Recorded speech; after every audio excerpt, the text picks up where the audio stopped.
So, what's up, everybody? I don't know what's happening here at the airport currently, but there is a news outlet up here on top of the parking garage, and ABC 11 was flying around just off to the west of the airport over there. So, I don't know exactly what is happening here. So, I was trying to get set up as quickly as possible just to see what's going on. I don't know if we got an emergency landing. I have no idea. Welcome to the show, you guys. Happy Wednesday.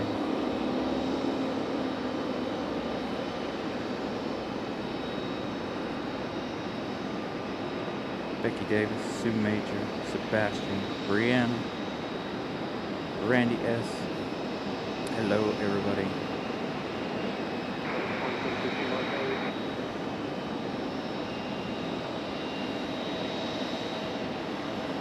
So again, I really don't know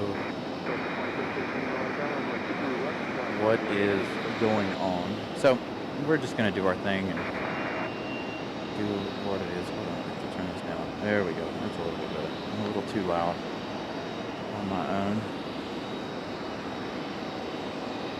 So they are on the 2-3s.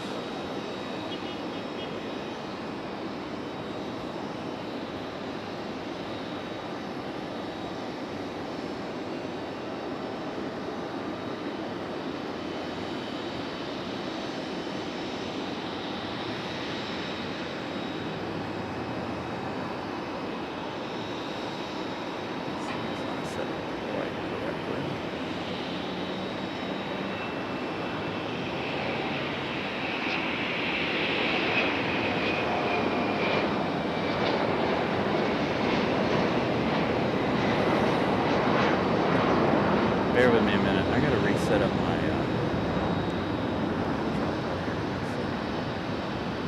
So the tripod is a lot different because I only have the left side of it, and so now that we're on the 2-3s, we're back. I'm having to try to use it left-handed. Alright, so there's nothing happening over there. So I've got it too high now. I've got something off. I got something too high. I don't know if it's a tripod or if it's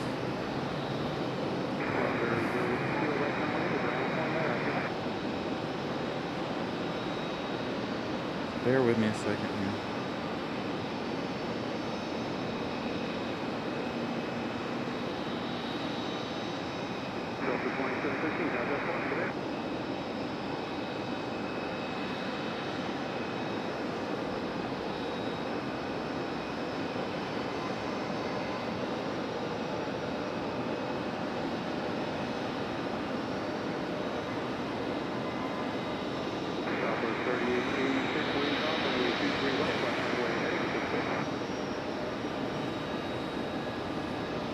Maybe that's a little bit better. Be a little bit lower.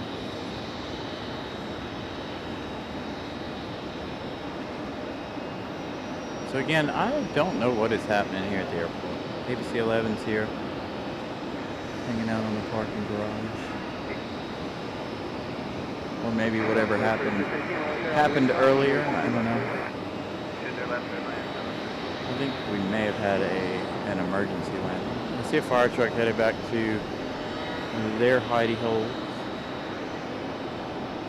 Grace Kelly, good evening. Nelia, good evening to you as well. I don't know, again, I don't know where the ABC 11 chopper went. I don't know if it came back and landed. Again, I don't know if we're looking at what kind of situation we're looking at. Again, ABC is here. They're on top of the parking garage. They're also flying around out there. So I have no clue what's happening. I feel like I'm having issues with the internet. Let me refresh this. My numbers look funny.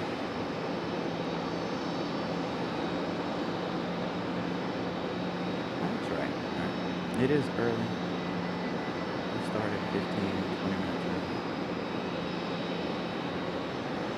early. Awfully late for you, Grace.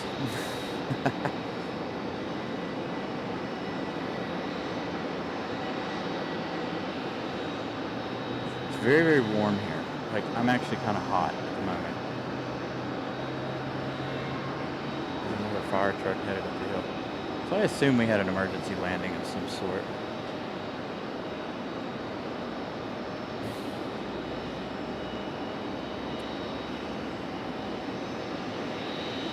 Oh, there goes another fire truck, ambulance off the way there, headed up the hill. So it must have been an emergency landing a little while ago.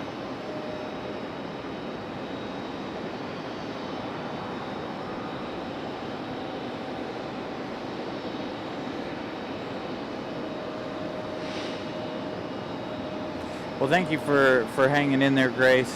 I know it's late for you guys over there in Germany. We'll be back on Sunday. I'm going to try to start 2 p.m. our local time here. Depends on if the runway is back open fully or not. Again, if you guys remember, that is supposed to last until possibly Thanksgiving, which for those of you outside of the country, that is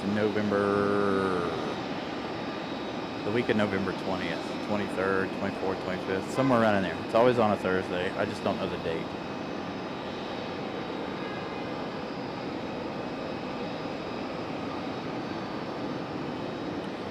So, again, like I said, the Sunday will be another day to be able to get. Man, they did. They had everything rolled out, all of their emergency equipment, because there's another one. So it must have been an emergency earlier in the day. There you go. Brianna providing the information on Thanksgiving. So our runway closure could continue up until November the 28th. Hopefully that's not the case, but I was watching them this morning. They were not flying out of this runway early or at all up at noon. I checked around the 12 o'clock hour while I was on lunch break. Did not see any there. Yeah, and if I can, again, Grace, if I can start a little earlier on Sunday, I'll do my best. I try not to overlap with our friend Nelia if I can help it. So as you guys can see, it's 5:47 p.m. already dark here in Raleigh. Unfortunately, we'll see what happens. This time of year gets a tad bit boring. So we do have a special Alaska livery that should be arriving here soon if it hasn't already. I didn't follow it on flight radar to know if it actually made it here today or not. A friend of mine sent me the jet tip alert this morning. So there is a possibility of a special Alaska Airlines.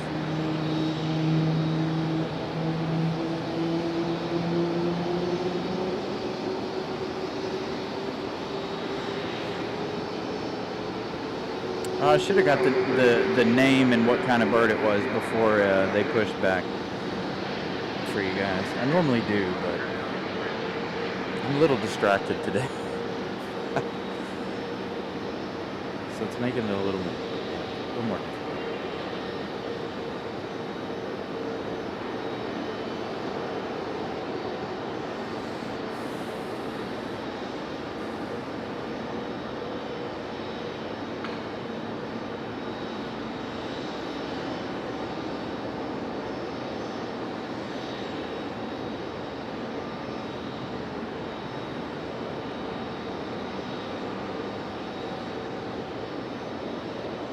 So I just wanted to say what's up, you guys. I know I don't normally do this, but what's up, you guys? Hopefully you guys are doing well. So we do have that Alaska. Thank you, Will, for letting me know.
I don't know if you guys can see that or not.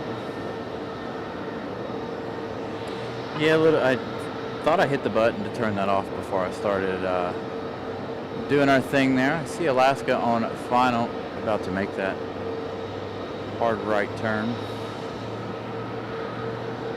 So good evening, you guys.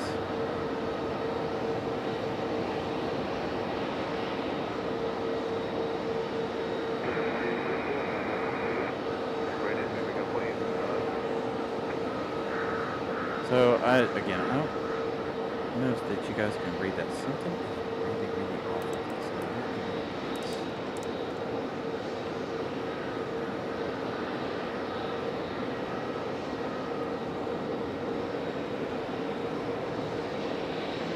I might just have the whole thing set up wrong. Balance issues, something. Anyway. You're right.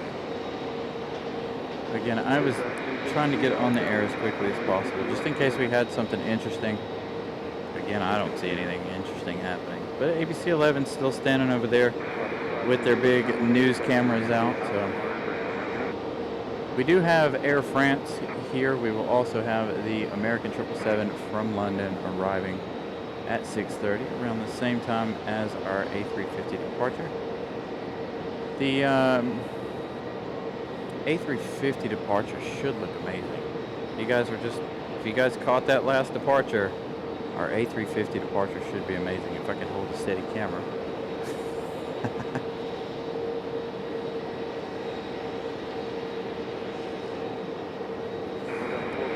Yeah, I know. I don't normally go in front of the camera, but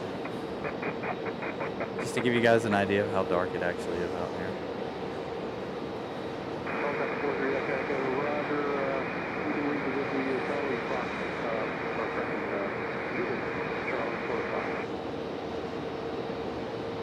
So again, still got it about 8 minutes before we officially start the show.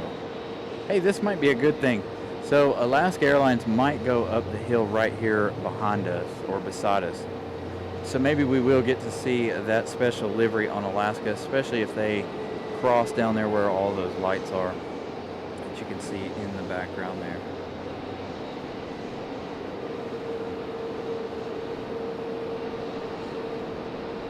Joshua, it's probably just a diversion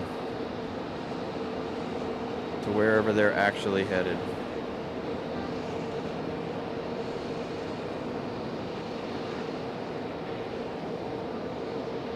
So they might not be able to get wherever they're headed. So it looks like ABC 11 has refueled and has made their way back out. So again, they're covering something to do with an airplane. I'm sure we'll find out later.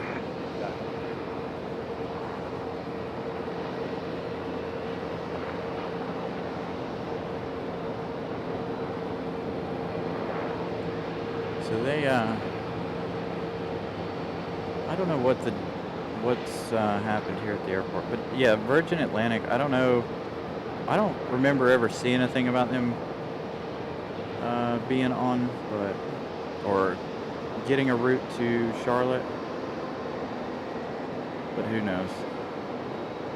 Did anybody check to see if it was on flight radar, like as one of their arrivals or one of their departures for the day?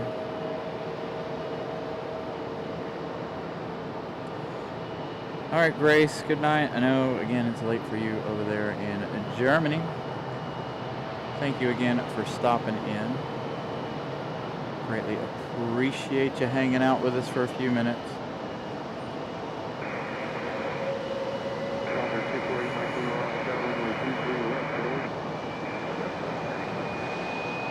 I'm going to try to have a little bit of fun.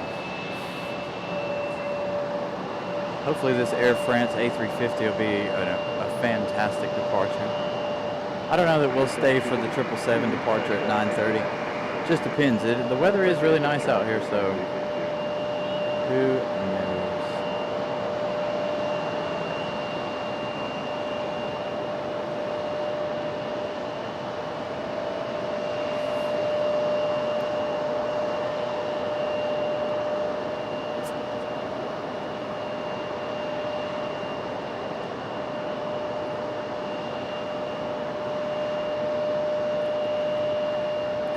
Molly in the house.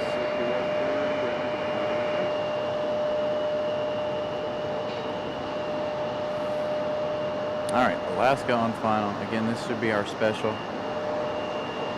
Fingers crossed it is our special. Again, I didn't check flight radar after I got it, so I have no idea if it actually is our special or not. We'll see.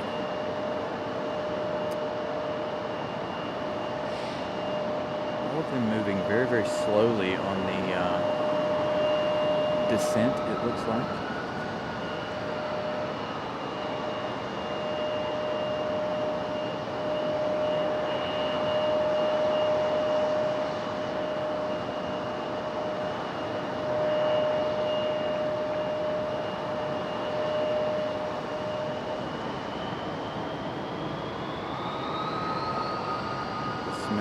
Jet fuel is real this evening.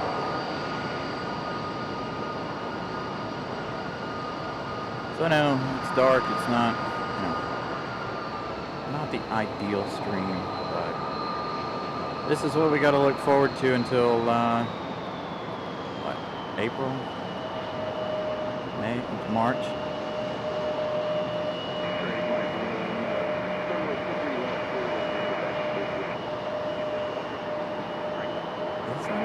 That's moving way too slow. It is definitely not Alaska.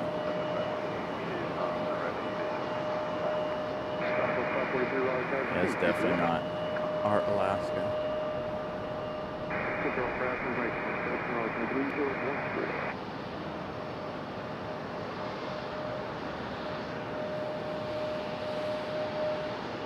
It is actually really warm out here tonight.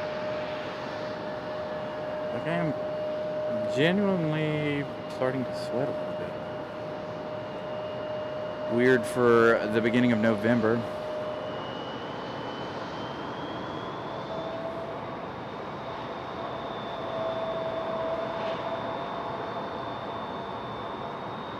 Etienne, good evening.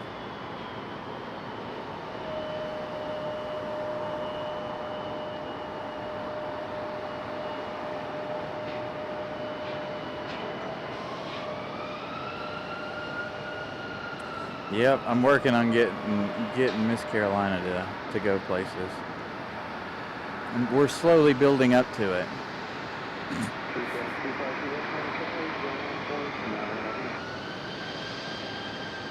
I did get her to fly over the ocean when we went to Orlando, so that's a plus.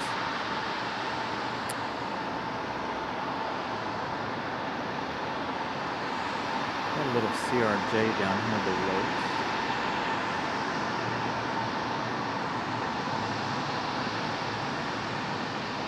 But right there we have a departure about to happen.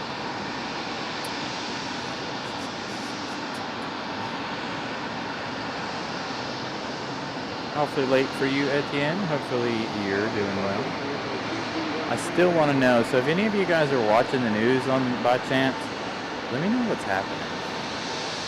Again, we still got news helicopters flying to the west of the airport there, and the news broadcasters are up here. I don't know. I hope that they're not like going to get me on their live broadcast, but she has her back to me, and that makes me nervous. Hopefully they're using the terminal as a backdrop and not me standing here, because I'm probably 10, 15 spaces from me. Oh yeah, I think she is doing a news interview. Oh God. Meaning they have that camera pointed right at me. Hopefully they can't see me.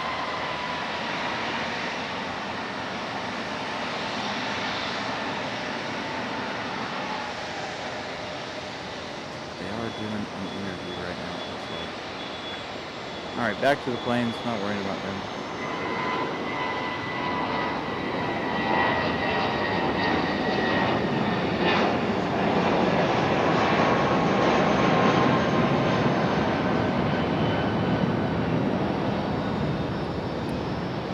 Depends. I really don't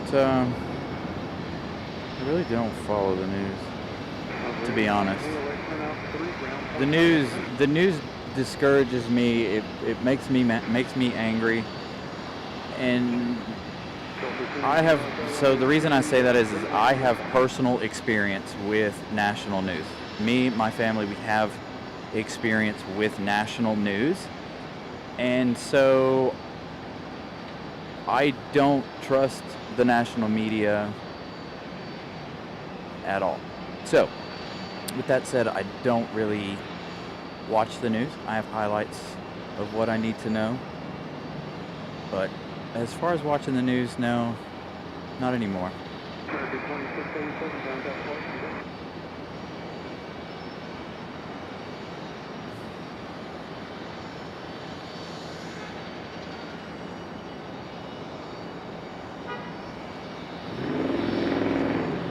It was a big day yesterday, election day. We don't talk about politics here, but yesterday was involving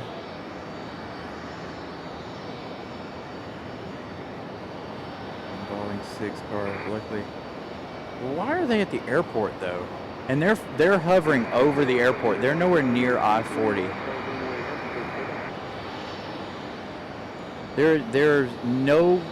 They're nowhere near I-40, so that has nothing to do with it. They're here at the airport, and they do have that camera pointed at me.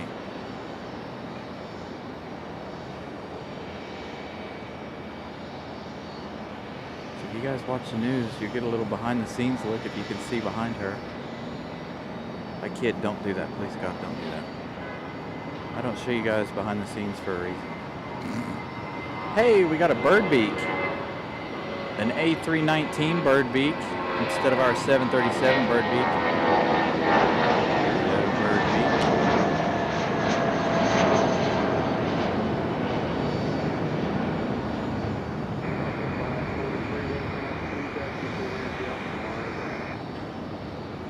From Atlanta to Washington. Thank you, Brianna. Wonder what kind of emergency. Wonder if they were out here covering the Lufthansa A340 incident on Friday. That was from somewhere in Germany, I don't remember what city, and then it was going to Atlanta. They had a medical emergency with a passenger on board and stopped here in Raleigh on Friday. Back to north of Tower, landing back to Brand. Should be a good departure here of our Frontier.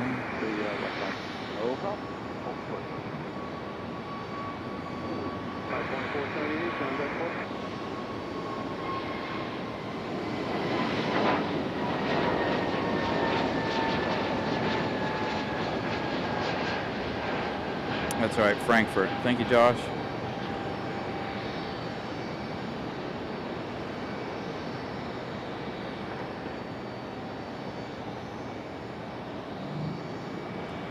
Delta 850. Brianna giving us that flight information. Thank you.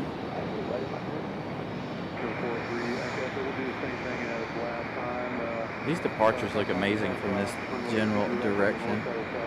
All right, they've turned their light off. Hopefully, again, they weren't. You guys can't see me if you're watching the news. I have had news outlets get in touch with me before over certain things here at the airport.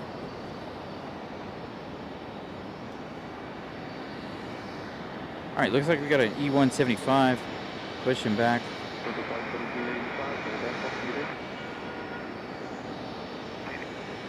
Oh, see, Tony. I knew somebody would be watching the news. Tony was watching. Thank you, Tony. Nobody could see me in the background. I am in the shadow because I got the trunk up on my car. The hatch open on the car. Thank you, Tony. Joseph. White people won't allow. So we don't allow politics in the chat because it causes a big argument. And I, as a YouTuber, I don't want that in my chat. I don't want you guys arguing over something that is irrelevant to what we're doing here. I mean, we have had arguments over airplanes before and everybody got kicked out. So politics is just not something, politics, religion, sex, anything like that is just not something us as YouTubers want to pollute our chat or our shows with unless we are a political channel. Plus, if you guys want to watch the news, watch the news. I am an outlet for all of that. I am an escape for all of that. If you want to get away from the news, you watch shows like me. Or you do like Nelia and watch the news and me at the same time. I think I read that that's what she was doing. But no need to apologize. That's just the way, that's the way most YouTubers are.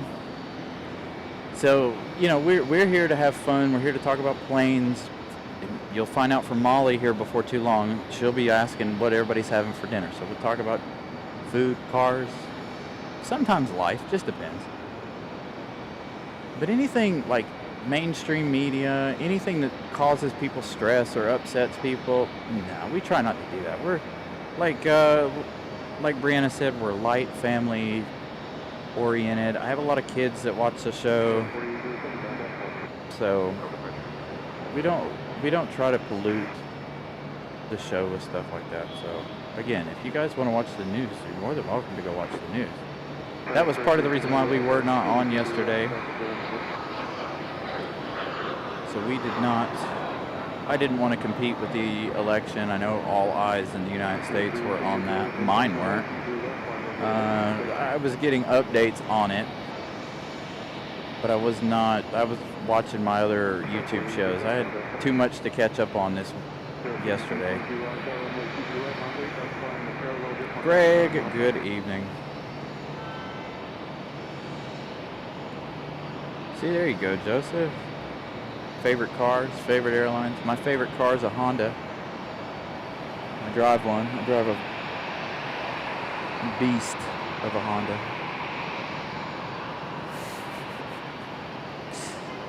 I drive one of the most legendary Hondas, I guess you could say.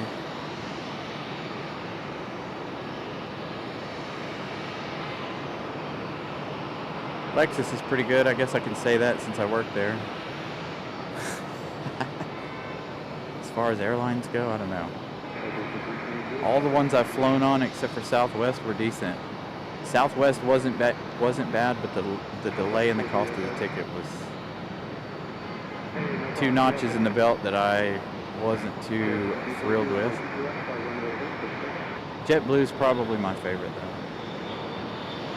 You get a lot of amenities on board JetBlue for a low price, which is good. Frontier wasn't too bad.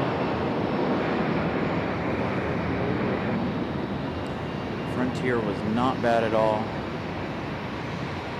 The family enjoyed that flight.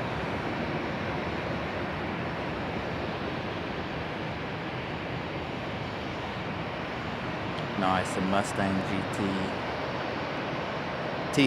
Tony with the Subaru. No, Tony, you can't do that. Because I know deep in your soul, you love the Honda Civic Type R. Deep in your soul, it's your favorite car, and I know it. All right, we got a little E175 while we wait on our FedEx arrival, I believe it is next. Oh, it's not an E175, it's a 319 from Delta.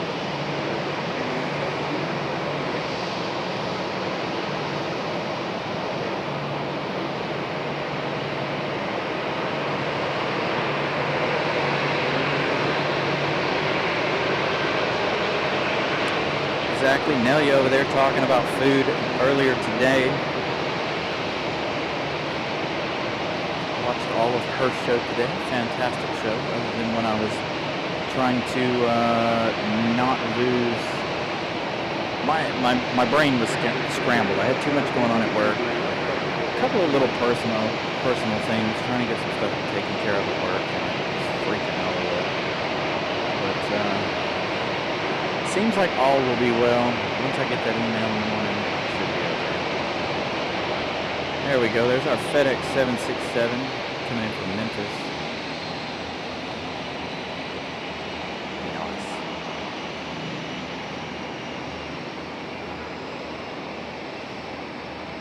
See, you almost forgot about the old Type R there, Tony. I knew deep in your soul it's your first love. Gotta buy one. Type R's are a lot of fun. still want to get mine to the racetrack, but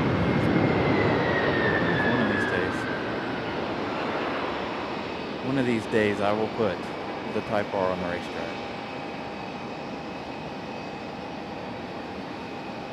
It's so expensive to put anything on the racetrack. I don't know if you guys have ever looked into that or thought about putting a vehicle on the racetrack, but it is very, very expensive. Rail Stalker, good evening.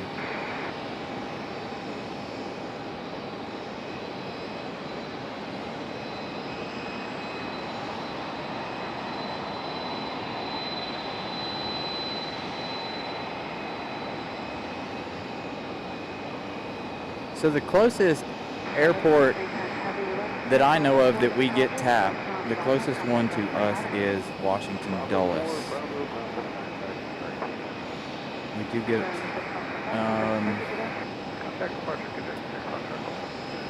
a TAP A321, I believe, was the last one they were flying in the last time I was up there. The TAP A321 from Lisbon to Washington Dulles.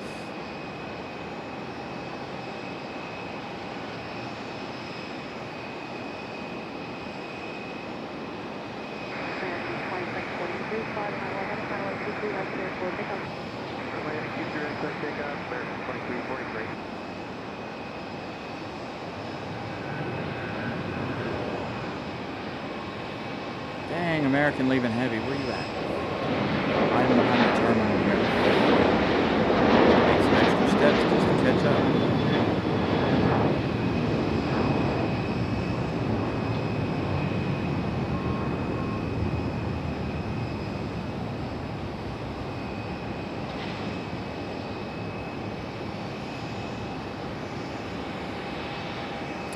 Quick adjustment to the camera. Again, I'm trying to do this a little bit different than we normally do, but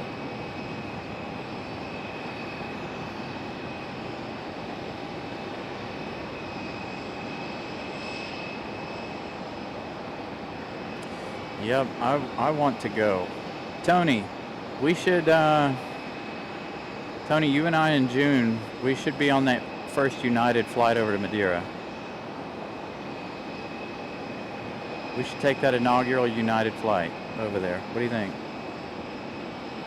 I'm down to go if I can get the money together. I don't even know how much that flight is currently. Cannot hold a steady camera today.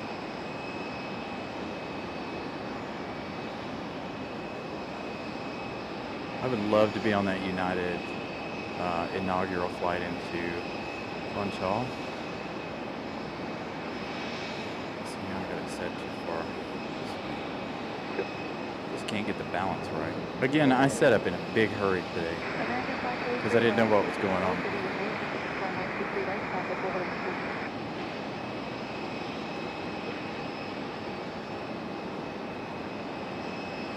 Thank you, Jet Set. 46 likes. Trying to make it to 75 before the top of the hour. Top of the hour.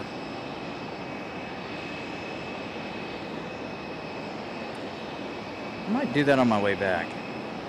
I do. I want to go everywhere. Like, if I could quit my job and get paid to travel, I absolutely would.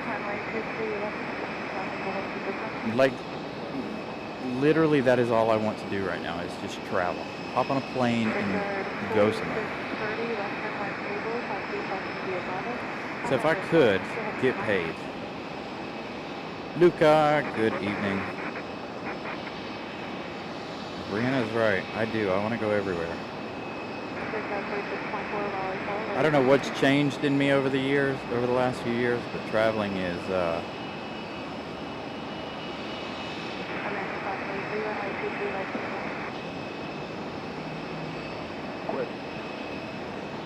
nice. See, Tony's already going to be over there. Now I've got to get my butt to work and try to get some money together so I could be on that flight. I really want to do that for some reason. Like that inaugural flight. I bet it'll be packed. I know it's going to be on a MAX 8.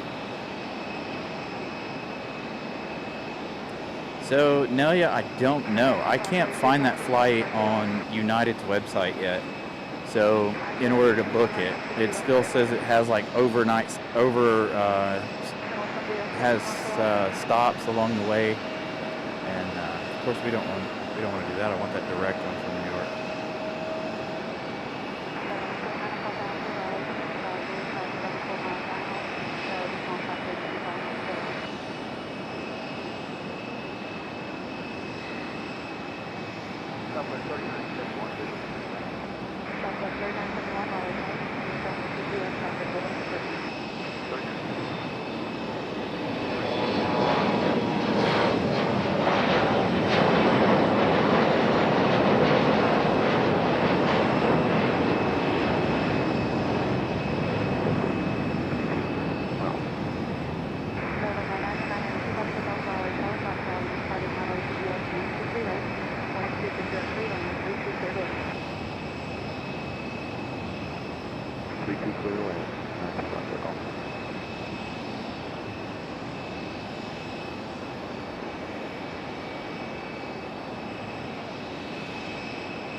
Ah, here we go. Special American livery. Air Cal, I think. It's our Air Cal special.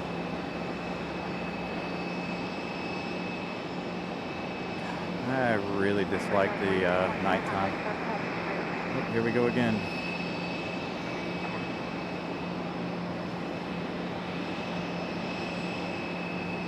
With the fire trucks there.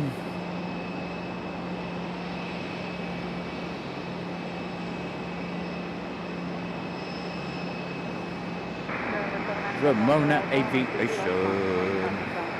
Pip Hastings. What's up, sir? Hope you guys are doing well.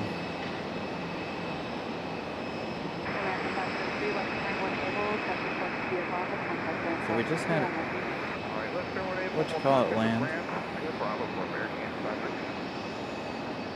Yeah, I couldn't find it. I tried last week and I tried again this week, and they still haven't listed that flight, that direct flight. So we'll see what happens. Again, when they do, I want to know the price of that flight. I would like to be able to, you know, if I had the money now, I would like to go ahead and be able to book it, what, 6-8 months out, whatever it is. But, you know, I don't know. I'm sure it'll be a really, really expensive flight. So that'll be the other issue.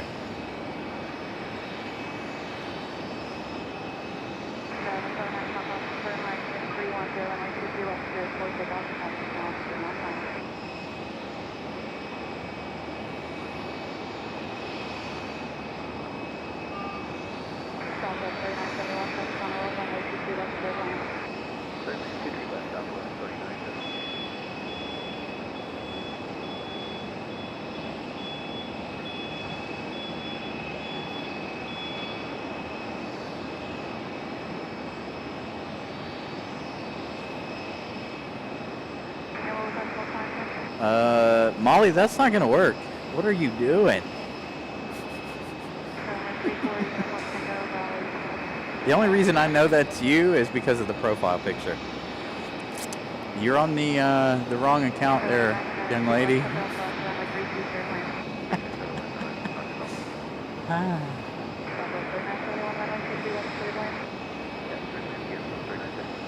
Erase, rewind. Good evening. Again, we have our 777 coming in soon, as well as our Air France A350 departure here in about 10 minutes or so.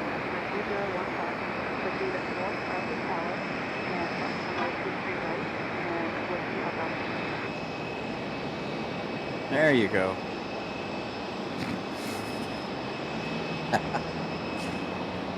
I was doing that earlier today, but I was back and forth between accounts, messing with the chat. Oh, hey, look at this! What a surprise! You're really early, and thanks for not coming in on our side. There you go. Iceland Air being sneaky coming around behind us. Well, that's no fun. Iceland Air playing games with us here tonight.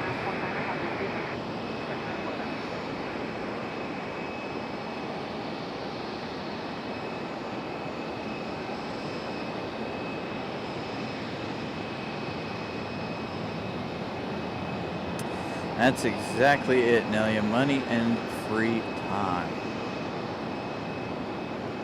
Hardest things for me to get. Our air cow.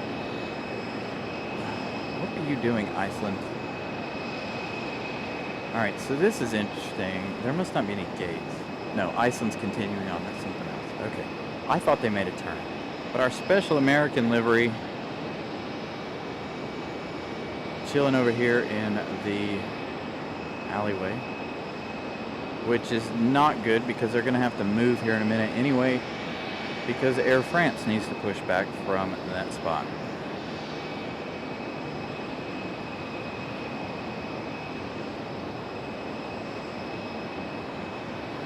Yeah, I've never seen Iceland I've never seen Iceland do that before. That's weird. I don't know why they were being sneaky and playing games with us tonight. But that's alright. We'll see them when they turn into the gate. Hopefully they're going to the corner gate right up. Right there. So London on the way. Thank you, AKA. That one's flying over John's house.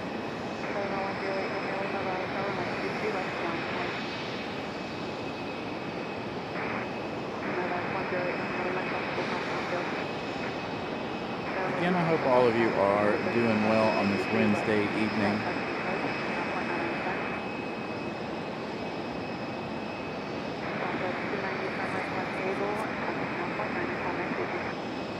Ground point 9, southwest. Good night.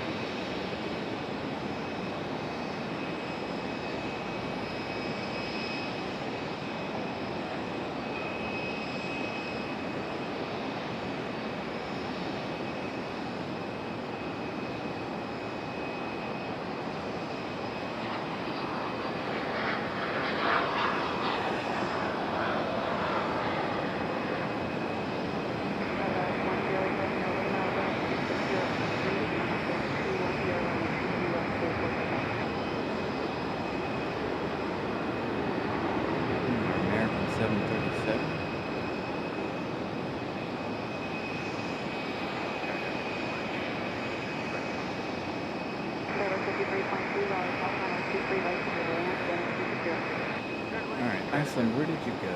Iceland hiding out over on the other side. Again, we'll see it in a minute.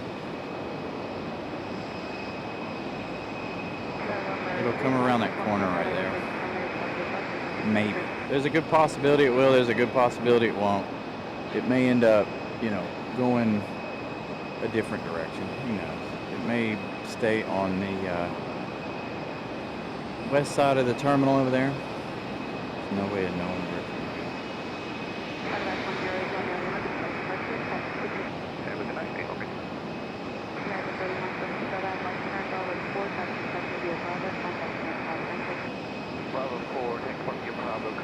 Oh, there they go.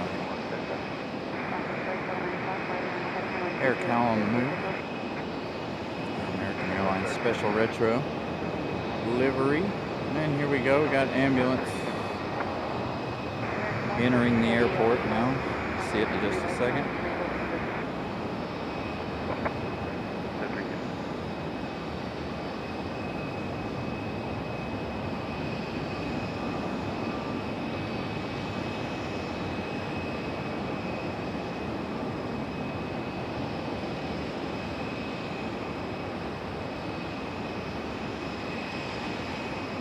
They're going to have to hurry up and move all that stuff because, again,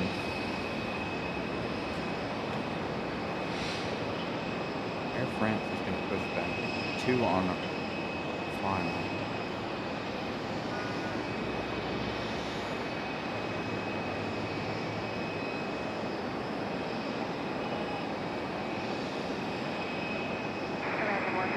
So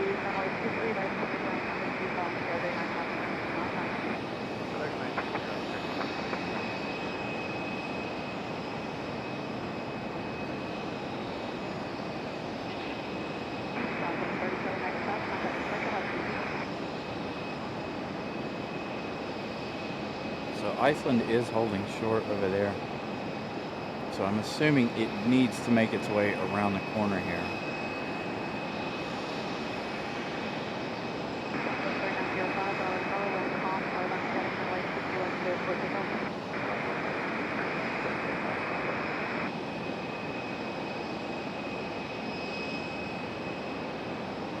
And it looks like we had a CRJ touchdown while we were checking that out.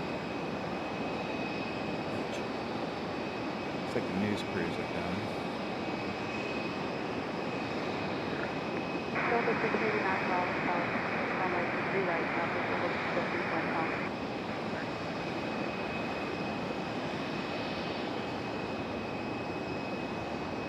So the news crew's rolling out. I always miss the good stuff. Stupid day job. Having to be at work all the time is interesting. Alright, our 777 is up next. Yeah, that's fine, Mom. Go ahead.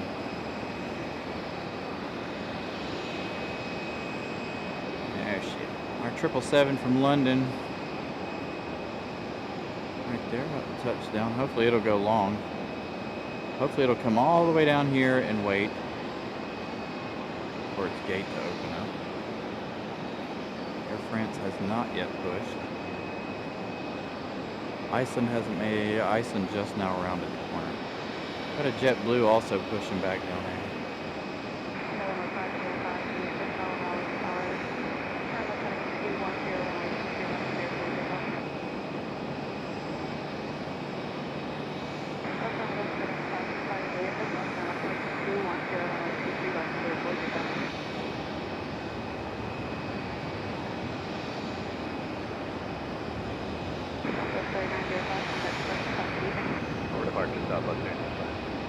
Dang, whatever they're cooking, wherever they're cooking, it smells amazing. I don't know what that is, but man, it smells good.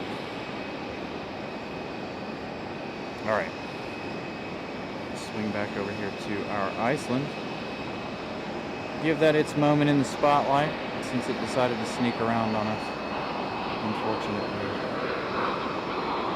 Our buddy Captain Carolina probably down there wing walking that one in. As soon as that one gets in, we'll go to our 777, who is, looks like going almost full length. I don't know that it will go full length, but very, very close.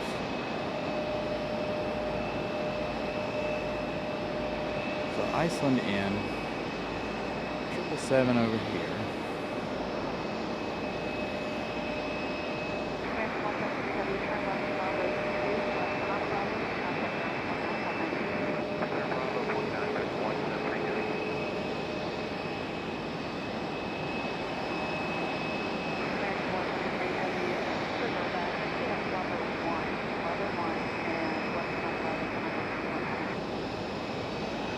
So again, this one's going to have to sit and wait for Air France to make their decision whether or not they're going to push back or not. Let's see what happens here.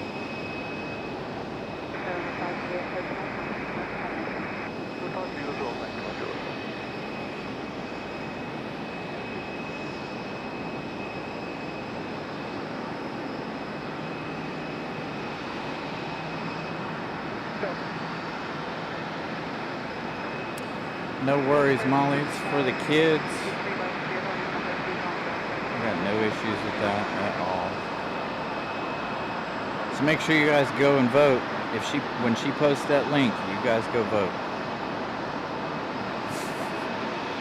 There will be at least 50 of you voting if you're able to. So make sure you guys go and vote. Good shot of the American 777 right here. I like that. Around to our next route.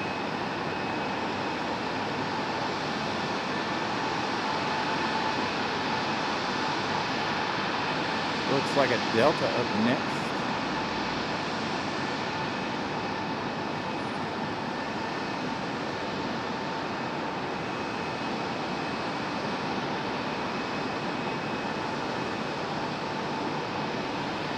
Is this our LA flight? Looks like it might be our Los Angeles. Delta flight.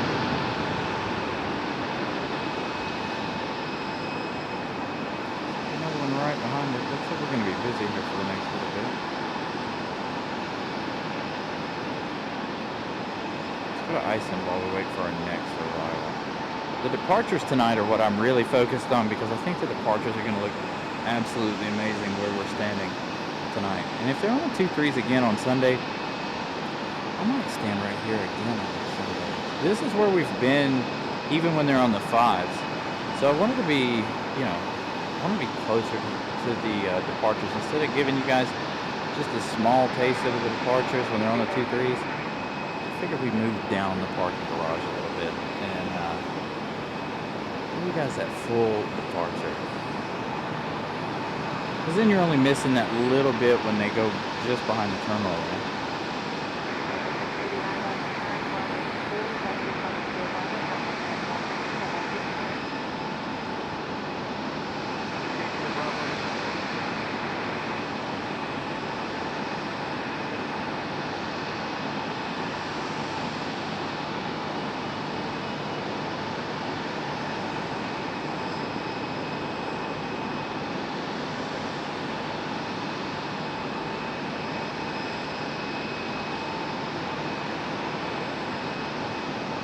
Looks like JetBlue making their way out.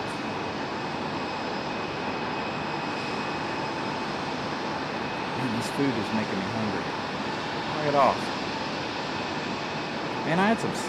So I know we're starting this food conversation a little early, but man, I had some stuffed peppers last night. I think I ate 4 of them out of the 6. I was hungry yesterday when I got home. I ate 2 and then later on I ate 2 more. They were absolutely delicious. Hopefully we get more of those.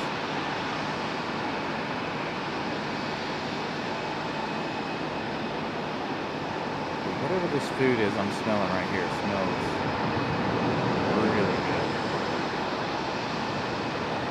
So there's not much of a breeze tonight either. That's part of the reason why I said earlier that it is warm out here. I came across Aviation Parkway and the reservoir was like staring into a mirror. Absolutely flat, like a piece of glass. So no breeze tonight. Very, very, very calm, it seems like. Come on, Air France. We're all waiting on you. You're late. 3 minutes delayed now.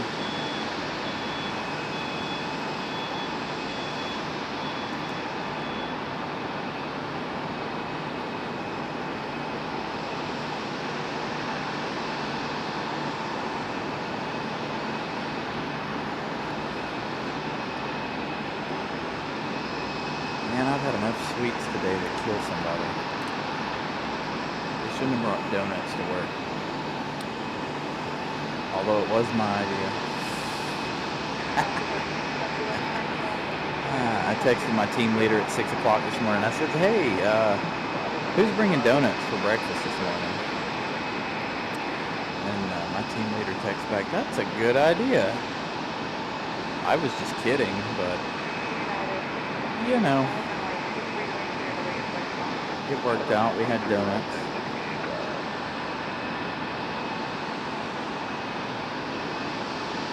It's quite good.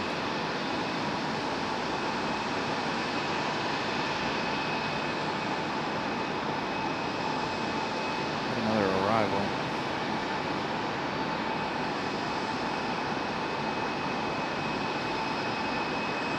Looks like we got 2 out there for departure here shortly. Again, still waiting on that Air France to push back. rated till 6:45.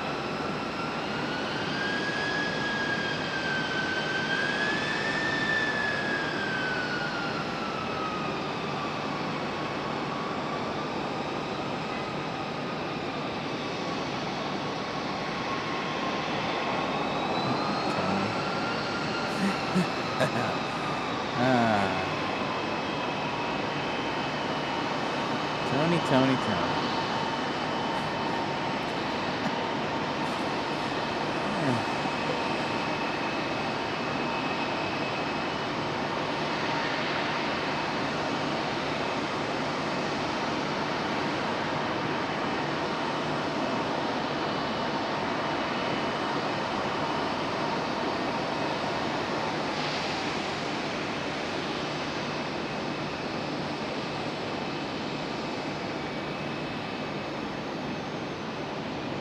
Sure, I have a ton of messages.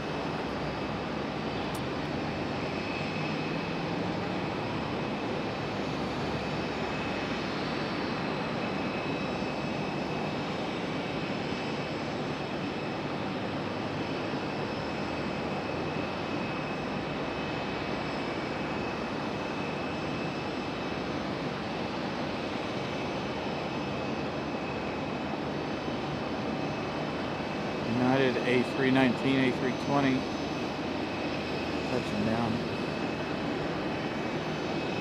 My nerves must be shot. I cannot hold a smooth camera this evening. It's been a really nerve-wracking day.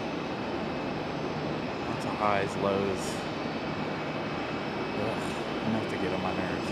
Literally get on my nerves.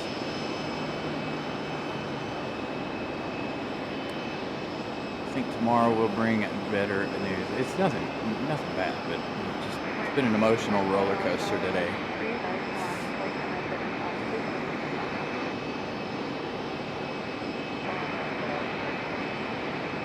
Bobby, good evening.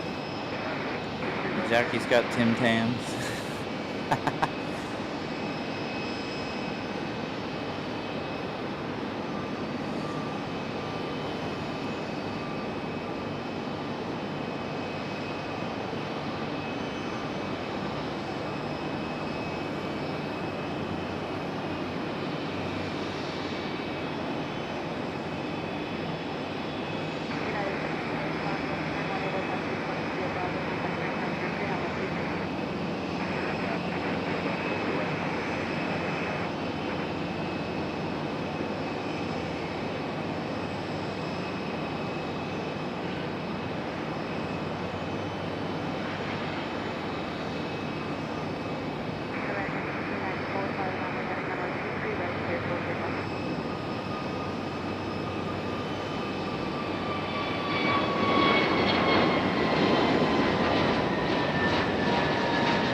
Bentley, what's up, my nephew? Hope you're doing all right, buddy. Thank you for stopping in again on the show. Does your mom know you're watching? Here we go, we got JetBlue on the roll. Hopefully I'm in a much better position. Again, my nerves are rattled today. I can't hold a smooth camera.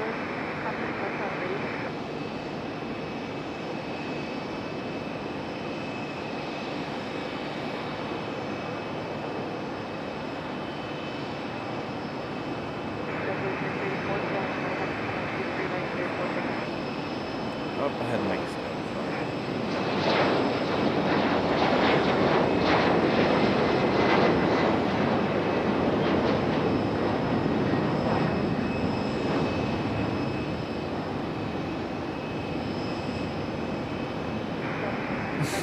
What's up? Oh my God. Leave it to my nephew. So, oh, made an emergency landing due to an odor on the flight deck. Ooh.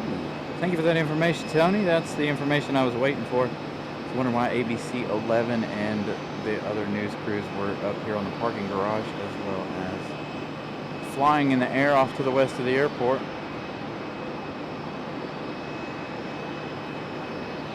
Figured maybe it was another 737 with a door alarm again, like they had here a couple of weeks ago.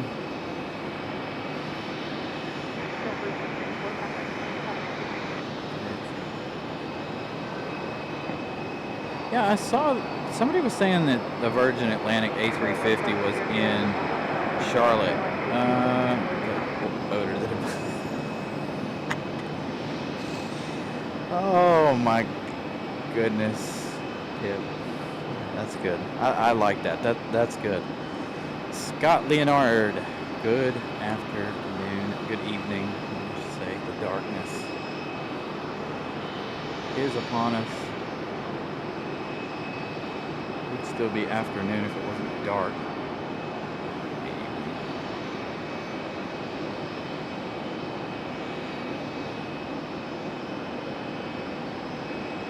So we are getting close to the first hour of the show. If we haven't hit it already, make sure you guys smash that like button. We're trying to get to 75 likes before the end of the first hour of the show.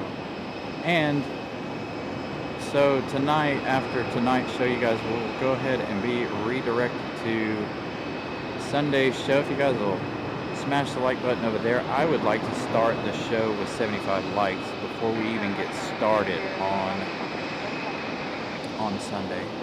Will it happen? I don't know. That's up to you guys. So, if you guys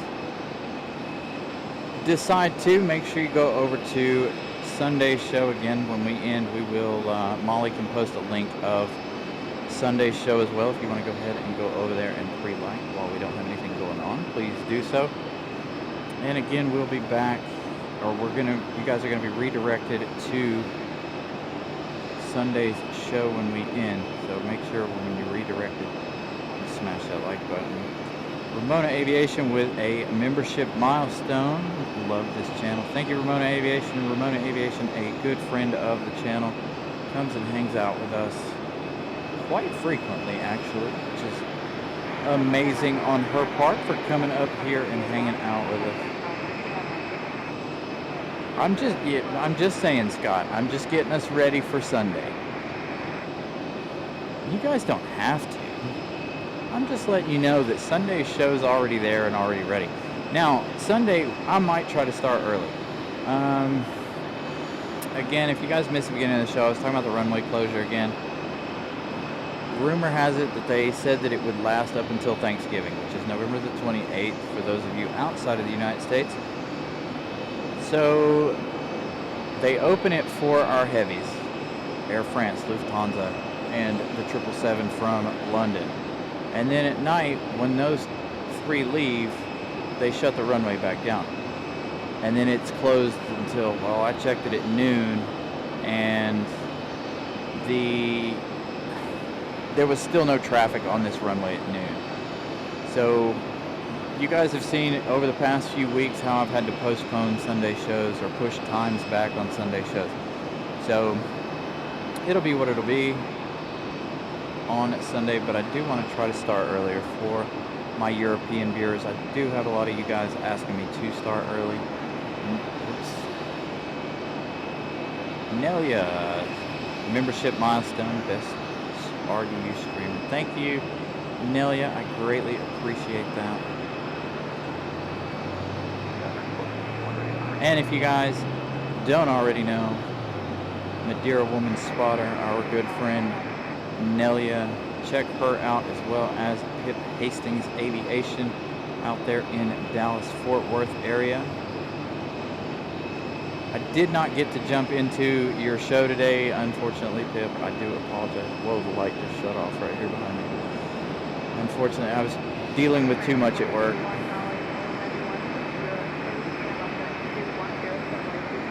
It's So sadly, I did miss your show today. Sadly, again, very very busy in the latter part of my day at work.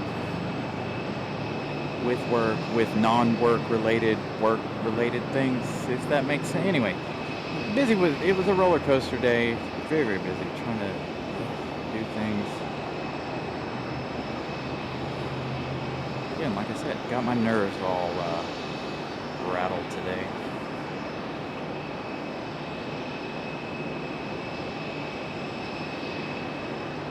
If all goes well, you guys will know about it on Sunday. It has nothing to do with the channel, but it's good for me. Either way.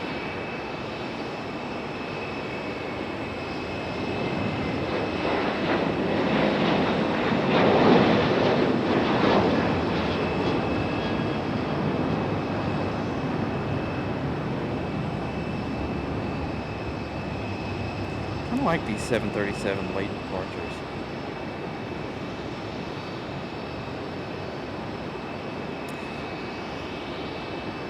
So again, if you guys enjoy some crazy windy landings, go check out Nelia, the Madeira Woman Spotter. When I'm at work, I'm all early in the morning. She's usually on early in the morning for us here in the U.S. Very exciting landings. And then of course Pip's got you covered in the afternoons, starting usually around 1-2 p.m.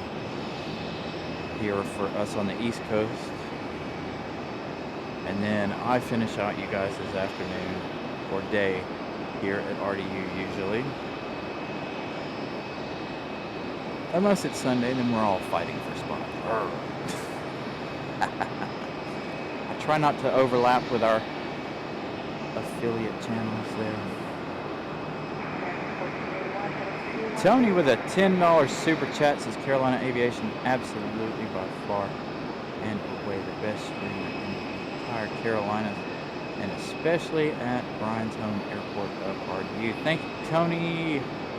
Greatly appreciate that. Tony, another one of our good friends here at the channel. I've known Tony for going on 3 years now, even before we started the live show.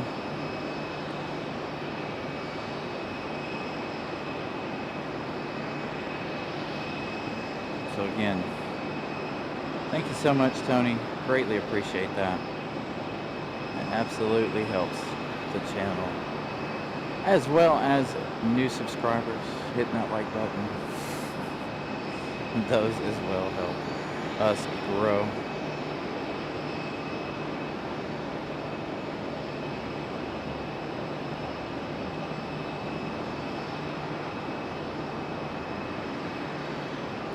So we, again, I try not to compete with our affiliates, being Nelia and Pip there. Good friends of mine.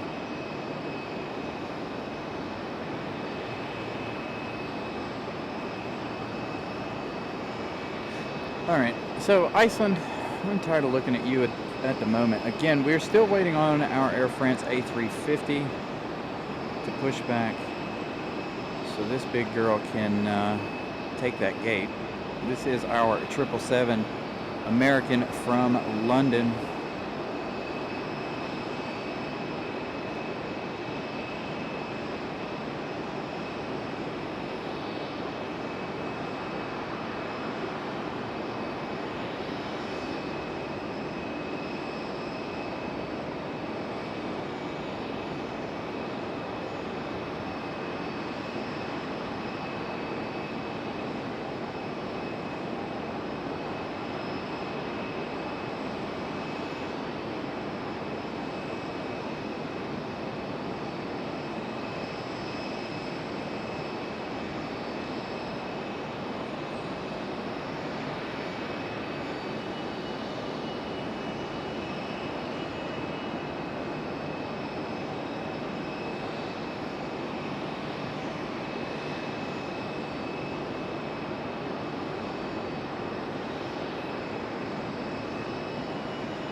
taking care of some things. 4250 approaching 2 for your right.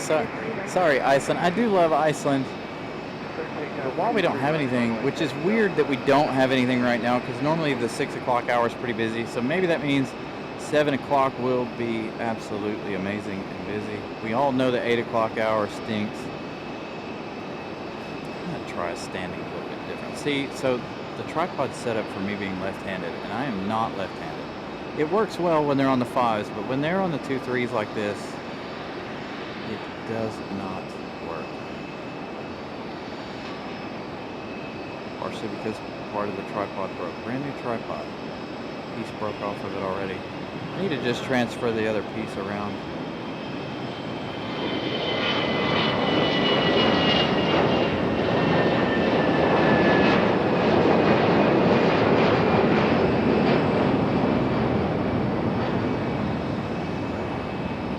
John Southwell. Good evening. Hopefully you're doing well, sir. Hopefully the name implies how you're doing well. Good evening, sir. Hey, there he is, Matt Man. What's up? Hope you're doing well as well. Again, waiting on our now 22-minute late A350 from Air France. Making poor old American wait.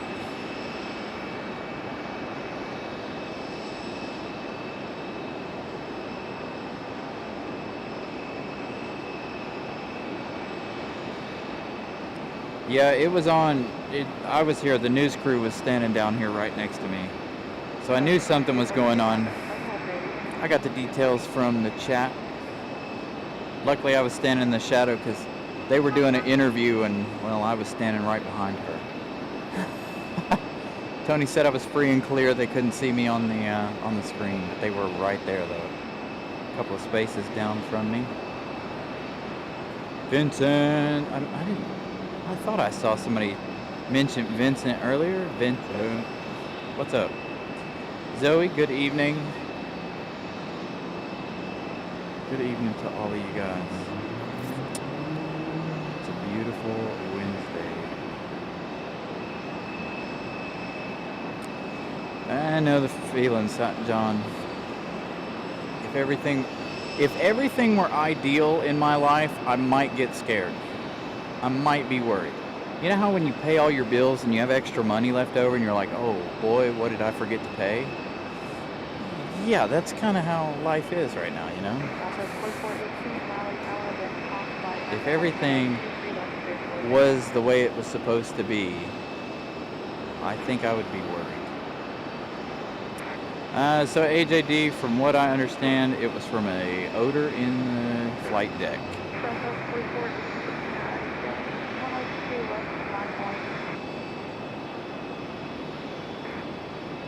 Vincent driving to work in the dark and coming home in the dark. If I wait till 7 o'clock to go up, it's daylight. But my drive into work at 5:45, it takes me like 10-15 minutes to get to work. I'm there by 6. Usually working on the show that early in the morning, and then I go in about 6:30, 7 o'clock. I don't have to be there till 8, but I like this morning, I made our new thumbnail for today's show. This morning, I set up today's show and Sunday's show, so I got a lot of progress done for the show this morning.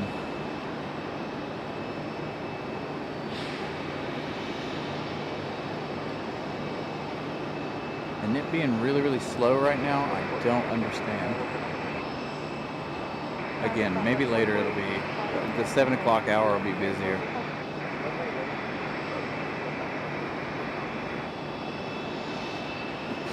Well, you ain't seeing no sunlight from it today. I got here and it was, well, pretty well dark. The sun was already set. And I got here at like 5:20. As a matter of fact, I was on the phone coming in and I was like, really? It's 5:20 and the sun's already gone.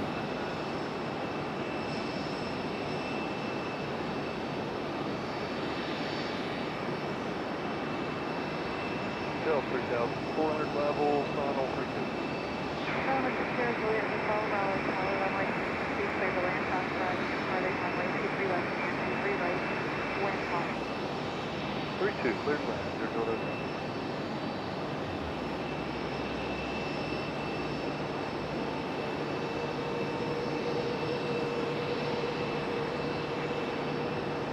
Oh god. I've got another arrival. Durham 5232, Raleigh Tower, 93 right, clear to land.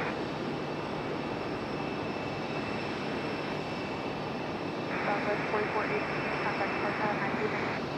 Alright, nothing 43. Okay.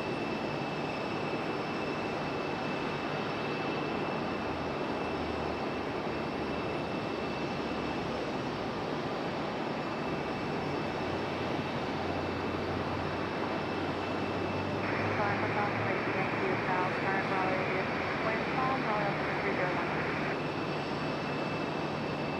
Durham 1543, Raleigh Tower, sorry, heading 731, Yep. What's up?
All right, there she is, pushing back. Apologies, you guys, meeting some fans. I say fans, some subscribers to the channel. Coming up, hanging out, waiting on this one right here, just like we are. So nice to meet them. Greatly appreciate it when you guys come up and say hello.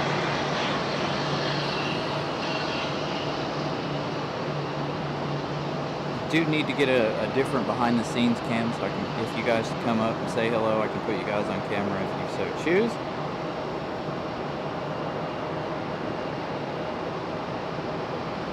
I got many things I need to do, but I'm also very simple. I like to keep my equipment to a minimum. Draws less attention that way. Other people like to have big fancy equipment, but I just keep it simple. Computer, camera, soundboard, battery. Done. And there it is. There's the question of the hour. Molly starting it off.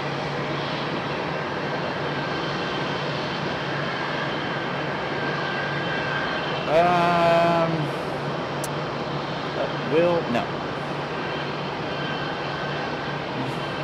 I could run 2 cameras from 1 laptop. That's not the problem. Plus, if you bring another laptop into the equation, then you use more data. So, again, keep everything light and simple. Everything I own fits in 2 backpacks, and of course the case for the tripod.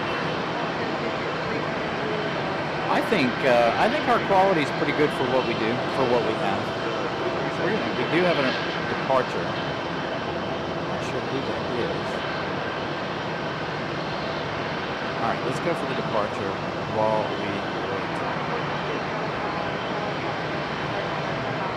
Man, I haven't had any cereal in a while. I'm trying not to eat that stuff. Ah, it's a 717. Should be a good departure here.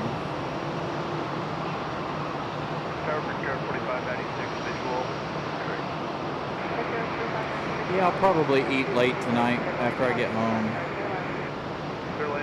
from doing the show. I do have my shakes in the car. I'm trying to do this with this left-handed. It's not working out. There we go. Our Delta 717. This one headed back to Detroit. Our second 717 departure of the night.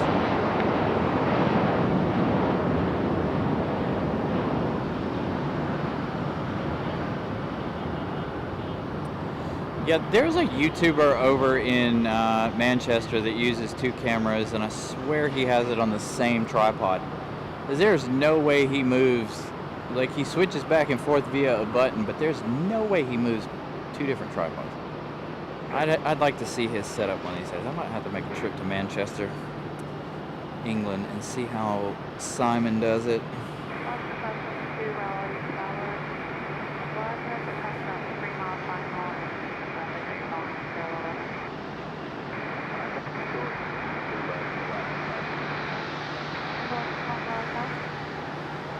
I live on protein shakes lately. Well, not the last, like, few days. Friday, they had breakfast at work. I take breakfast and eat it for lunch, but I have a protein shake in the morning. And then I'll have dinner. Yes, Nellius. Simon, I really want to know what he uses for his setup, because it's absolutely amazing. Simon puts on one heck of a show over there, as well as Airliners Live over there in Manchester. All doing a great job.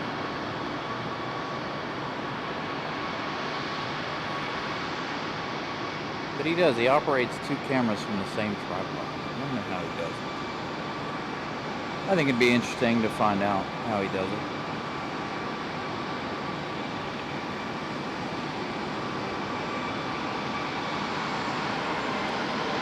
Alright, so we got another arrival. Loud CRJ just below us. I was wondering, so we got a fire truck or something sitting down here. I was wondering if that CRJ was going to that gate that it's sitting at. It's not, it's going on. Let's go to our Delta. Because I know some of you guys enjoy watching the marshalling, watching them guide them in. I'm in the wrong gate.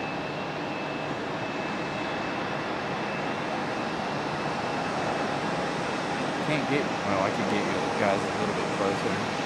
Could zoom in fully.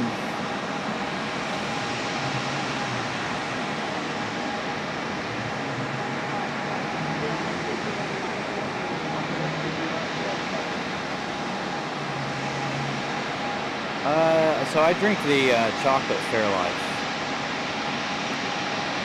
I want the 42 grams of protein one, but it's very, very expensive. So I drink the 30 grams. So, and Brianna got me a this pumpkin spice flavored one. It's pretty good too. I didn't drink mine this morning. I usually drink that one for breakfast, but I didn't this morning because we had breakfast at work. But I did bring it with me in case I want that for dinner later. Plus I have a Fairlife in the car.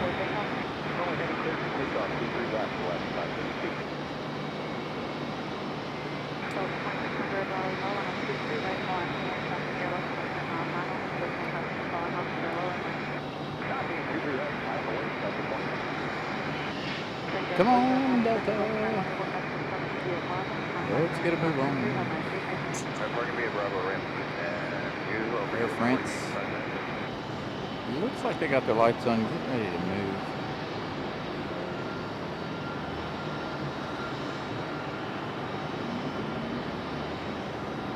Come on, Delta.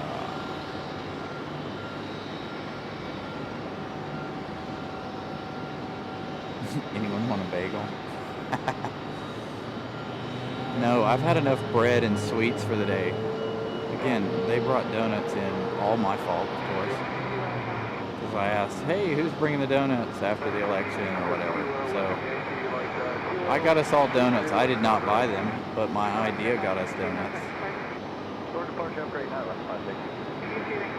Dang, we didn't see the Alaska special. It departed over on the other side.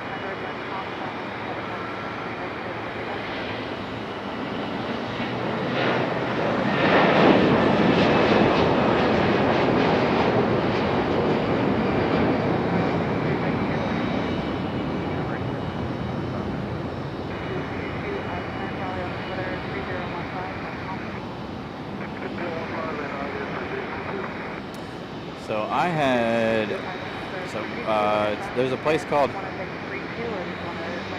Baker's Dozen here in Raleigh, and I had the maple bacon donuts. Absolutely amazing. I don't know if you guys have ever had a maple bacon donut, but it was quite good.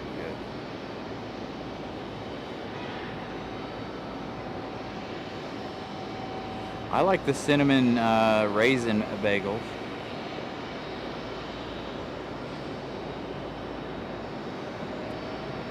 The raisin cinnamon is definitely my favorite. I don't know why. I mean, I've always liked raisins. All right, we got another arrival. For 222 and then 0 for the rail. 2600 contact point.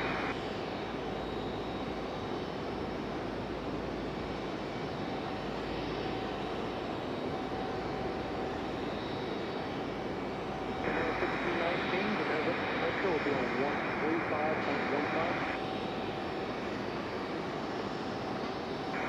Cross 55 to 40 will be on 135.15. 135.15, that's okay.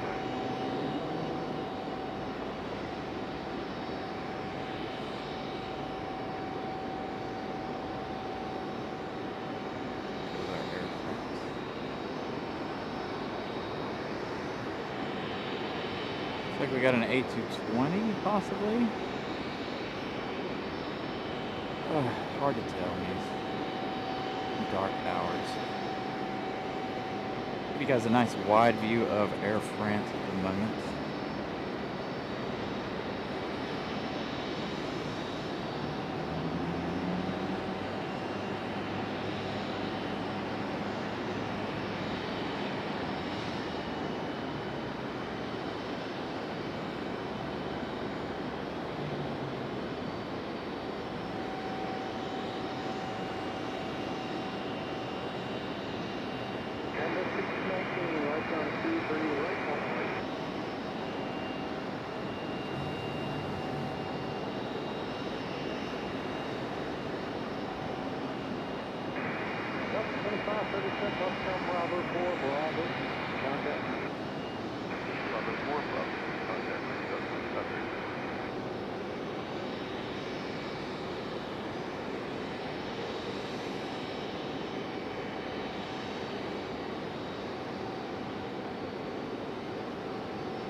Delta CRJ getting a move on.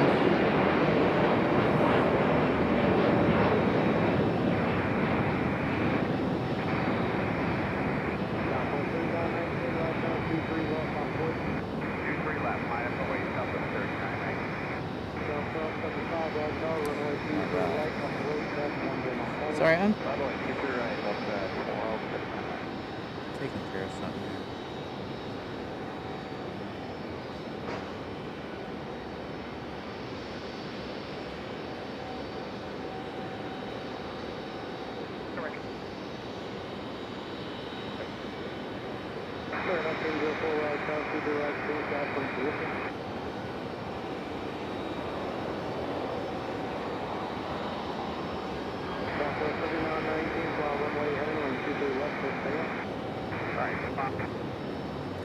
So that was, again with the wee woos. Here we go. So this one, another ambulance. It's like our third one tonight. I think they went to the wrong side. All right, so now we got departures. This one is not our Air France. Air France up next after this Delta.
United on the move, rapid fire departures. This is what we were hoping for.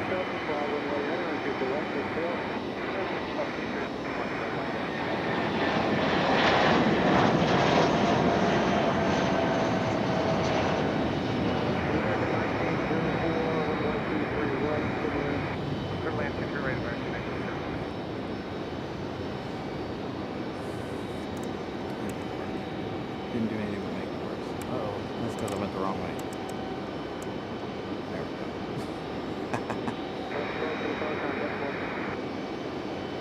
Let's see if that's too much. Okay, it's not. So I have a tensioner, a spring tensioner on here. And I can adjust it. Yeah, see, there we go. The ambulance making its way around here. They took it to the wrong gate.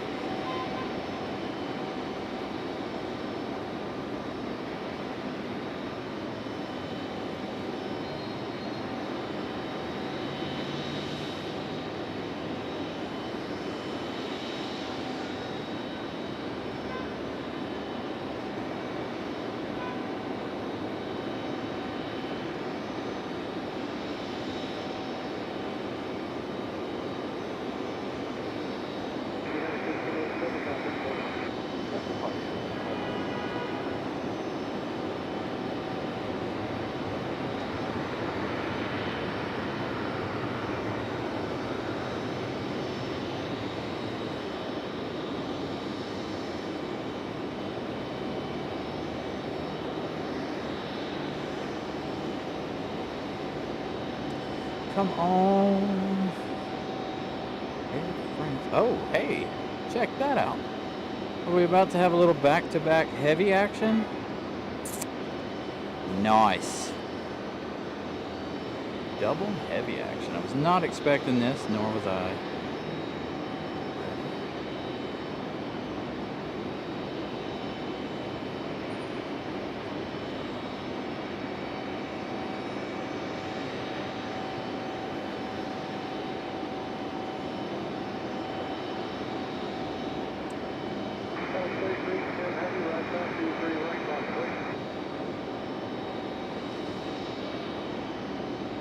Short hop over to Charlotte. I know we have UPS every once in a while that'll hop over to Greensboro from here.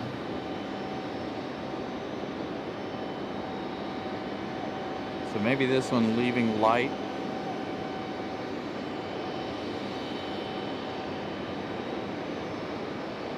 Oh yeah, there we go. Early rotation for the FedEx.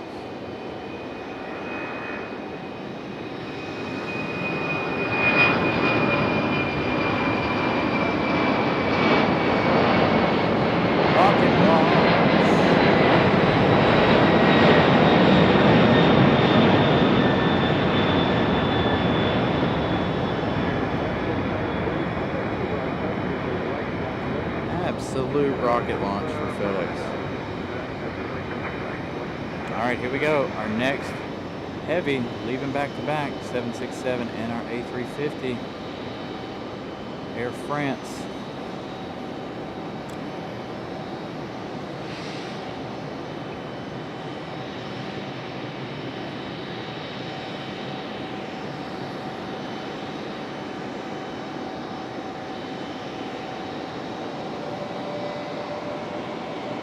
Love that inlet condensation on the A350.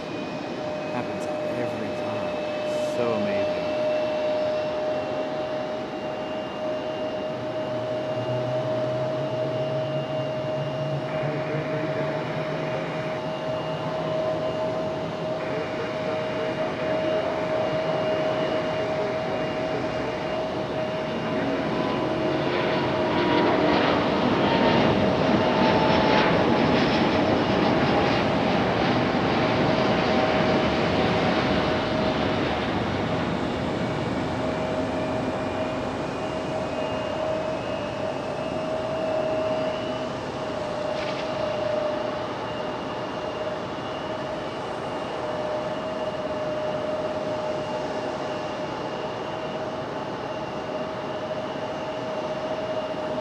$350 likes before the A350 departs. Good luck with that. Already done. Alright, so I should have told you guys, third time tonight with the wee-woos, the ambulance. It's the third time I've seen the ambulance tonight. Very, very busy night for EMS crews, it looks like, here at the airport.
Raleigh Tower, 23 left, clear south of the position.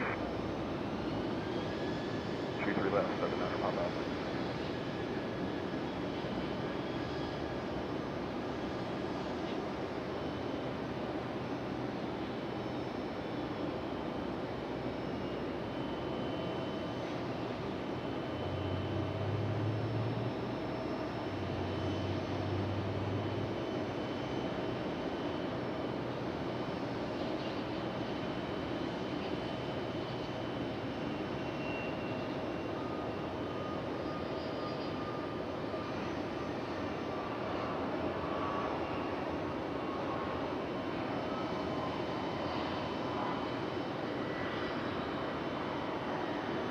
Clear 4722, comes in close. Thanks for the help. Have a good night. Southwest 29, 21 fly runway, 23 left, push ahead. Take on pop out, on 23 left for the land. 23 left, clear to land, 700, pop out.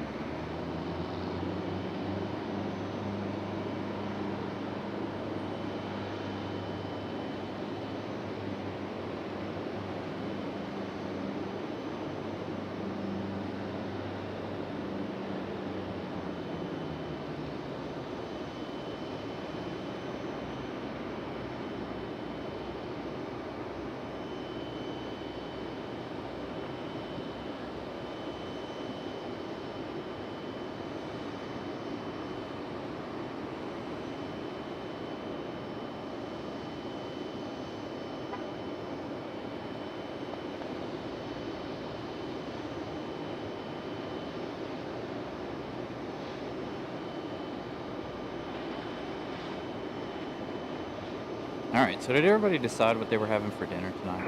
As we sit and look at the ambulance. Very slow evening here. I'm really surprised at how slow it is tonight. No Frontier either. I think last Wednesday we had this problem too. No Frontier really. No United. I think Monday is Frontier night. Maybe we need to do streams on Monday nights.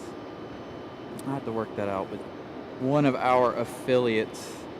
Because I know Pip usually does Mondays.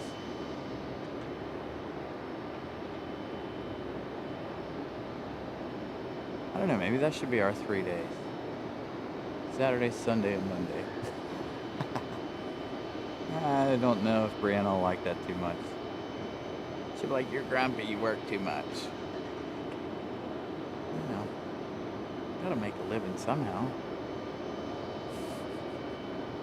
And you gotta make a living on one hand, and then you gotta do what you really enjoy on the other.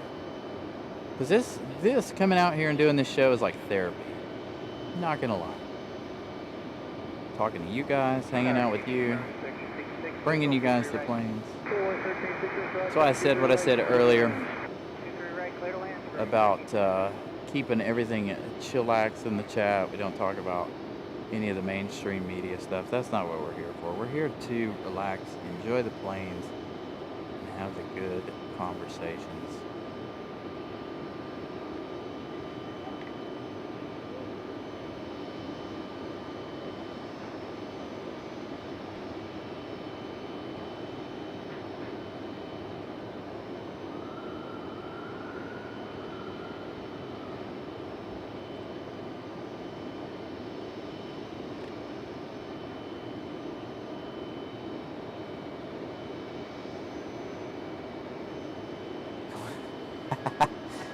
Will wants you to spend all kinds of money, Pip. Oh boy.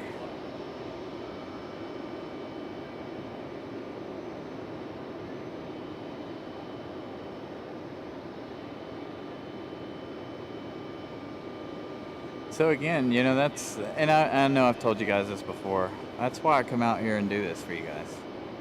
I enjoy the conversation. I could be like, there's another stream that I've seen over in London. He has no chat. He doesn't speak. We could go to that. Would I enjoy it? Yeah, probably not.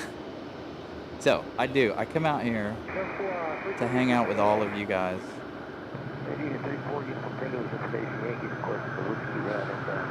Hey, there we go. Departure. Turn and burn out of whatever that is. Looks like a big exec jet. We came down north 23 right. Making a run for it. Is it? Or is it a CRJ? Delta CRJ on the move. I forgot that one pushed back a little while ago. And number 5101, Raleigh Tower. Fly runway heading and take the right switch, take off traffic, time off on. Yogurt and cookies. That does not, I mean, yogurt and cookies go together very well. Wow, he pulled back on that stick really hard. A little CRJ getting off the runway as quickly as possible.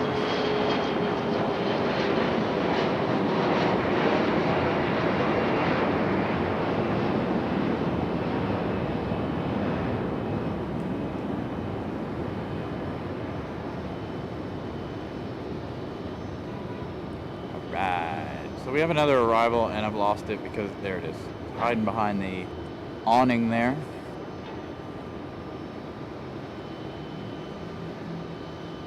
What kind of car is that? A car with some weird taillights. Moving away from us. Uh-oh. I hear wee-woos again. Still got that ambulance right here at the gate, so the wee-woos indicate that that is on public road. Sounds like it's behind me over at the Terminal 1 side.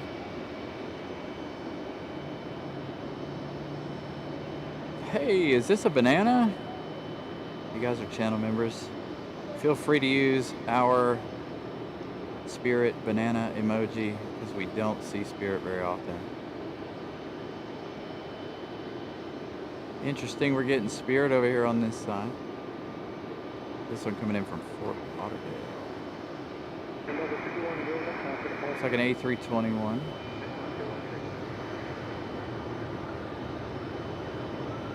I don't know why, but I do genuinely enjoy this livery. Like, I don't know. Maybe it's just because it's bright, easy to see. Just like I like Play Airlines, Iceland's other airline. They're bright red. I hear an A220. You guys hear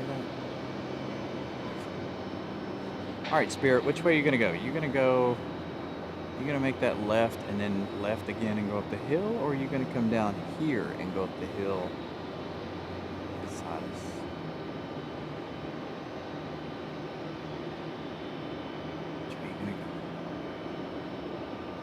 Looks like Spirit's going to make that other left, but who knows?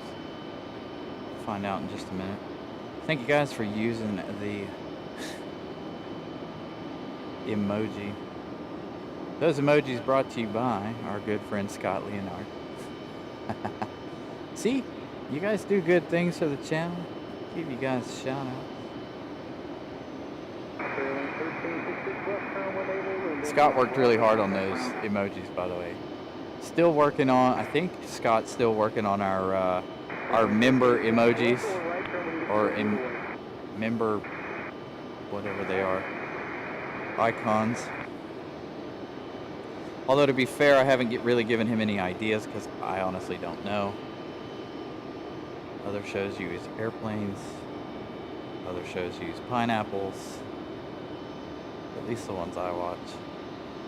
Some use Christmas presents, birthday presents. I don't know. What would you... I don't know if Scott's still here or not. ERB, what's up?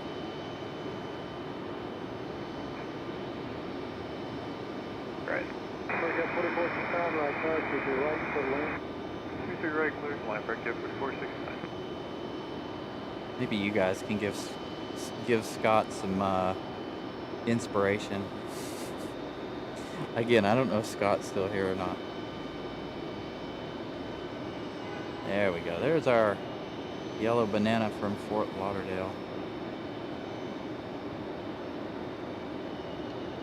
Tower, 6 Fox Golf, straight in 32.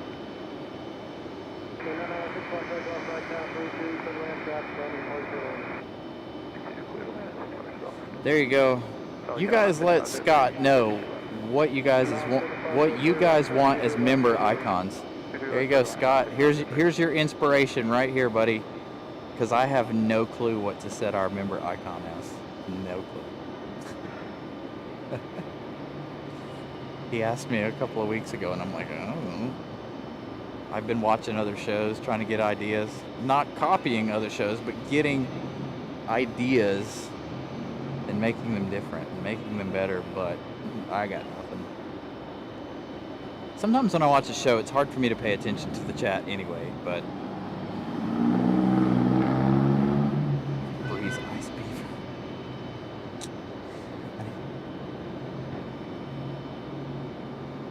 Well, that's what I'm saying. Like, that's where I'm like, I'm stumped, Scott. It's like, how do you be unique with that icon? Maybe we do RDU and then color code them like they already are instead of just the stars. I honestly don't know.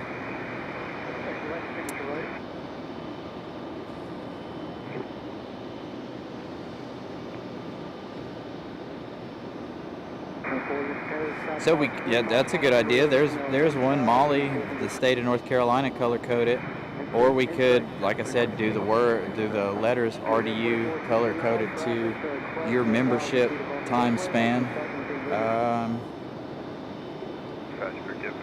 Colored beavers. Well, so what I was thinking is to make it easier for me. So a lot of you guys have the yellow icon.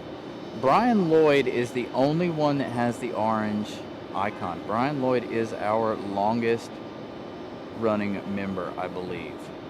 I'd have to go in and look and see who's been here the longest. But out of all the members who chat, Brian Lloyd is the longest running member. His is over 12 months.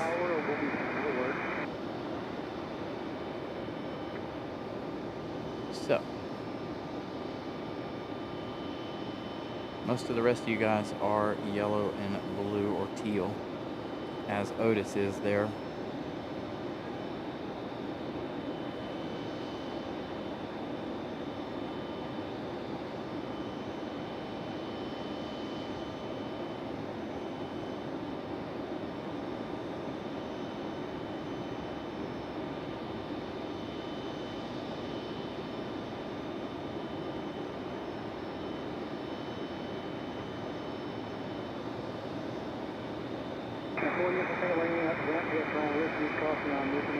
So we should have that E-175 make its way back here in just a moment.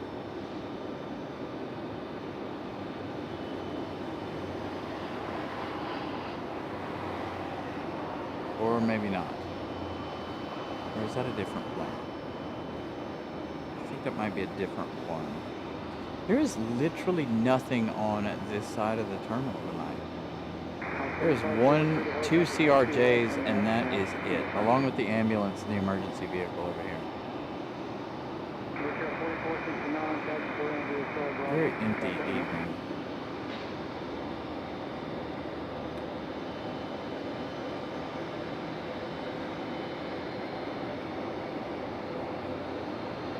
This is true. Molly has been with us the longest, I think. Molly is one of Molly and definitely Scott. Scott is by far my longest viewer to this channel because Scott was the one that helped me get all of this going. From that first stream in Washington Dulles with that emergency landing, there were 2 people watching, him and Brianna, and that was it. Worst stream of my life. Nothing but serious issues because I'd never done it before. It's the first one. I was like, why not? Let's try it. See what happens.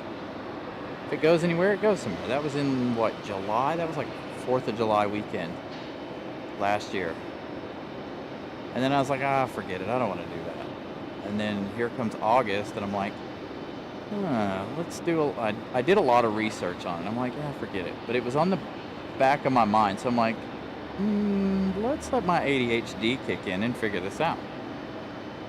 So that's what we did. And then, what, September 5th, we started doing shows. So definitely Scott, Molly, Tony. A lot of you guys have been with me through since the beginning. Scott, though, was there for the very first show. Oh, what an awful day that was.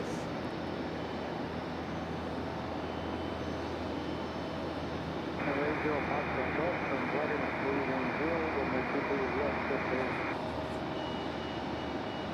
All right, there goes that E175. I did hear an ATR, I thought. I don't see it coming down the hill,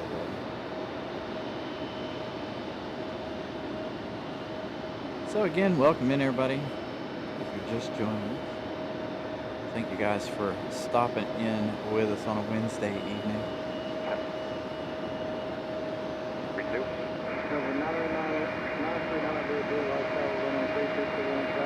Thank you, Greg. I greatly appreciate it. I've put a lot of time and a lot of effort into this small channel, and with the limited amount of equipment that I choose to use, I think we put on a pretty good show most of the time. When our internet decides it wants to work correctly. Our internet's probably one of our bigger downfalls. But now that the weather's cooled down, I haven't had any issues out of it, knock on wood. We did on Sunday for a couple minutes. Hey, there it is. Thought I heard you over there. FedEx ATR. Unfortunately, we're not going to get too good of a view for too long. There as it goes behind the terminal. So we got the 777 on the ground. Iceland's there, as you guys can see. The ATR.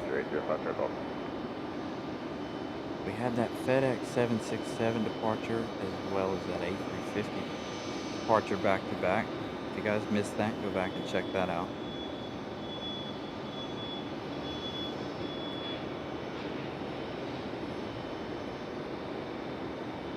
That's right, I do believe you were one of my first mods. So I'm glad you're enjoying it, Molly. Again, like I've told you, it's not a job at all. You guys as mods, free to come and go as you please.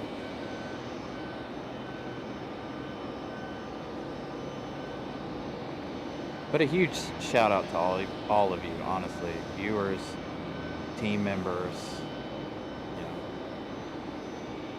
You guys all make this channel go around.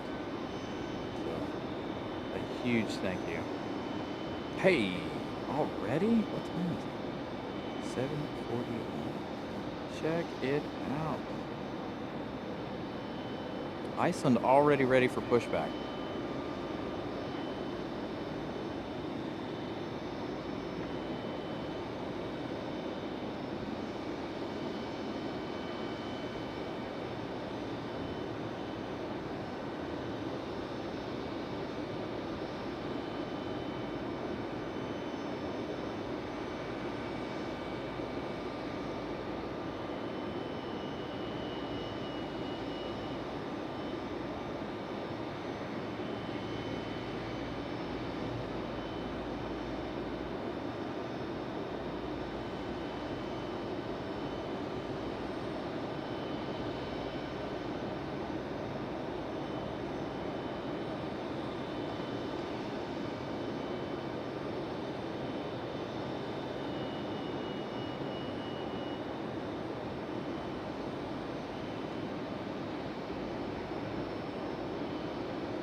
Thank you, ERB. Sorry, I'm back to doing things behind the scenes as we watch Iceland here.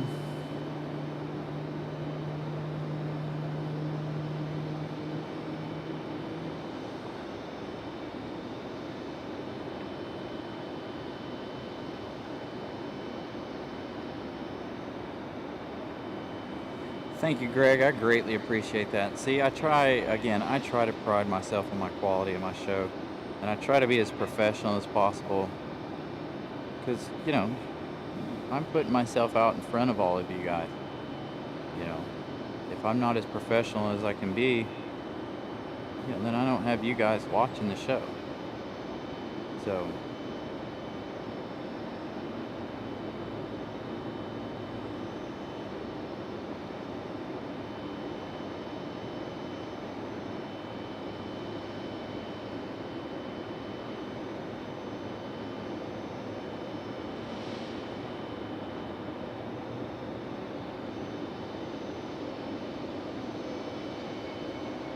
I know, maybe one of these days we'll get back down to where the bells are, Molly.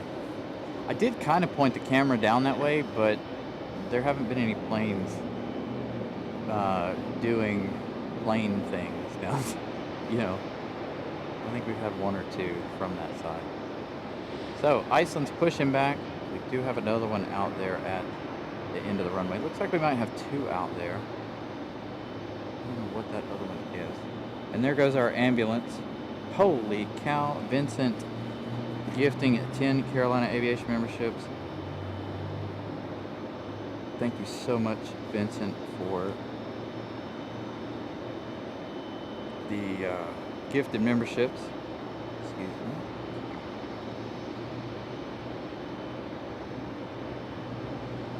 Thank you, John Southwell. Again, you guys, there wouldn't be a show without you guys. So,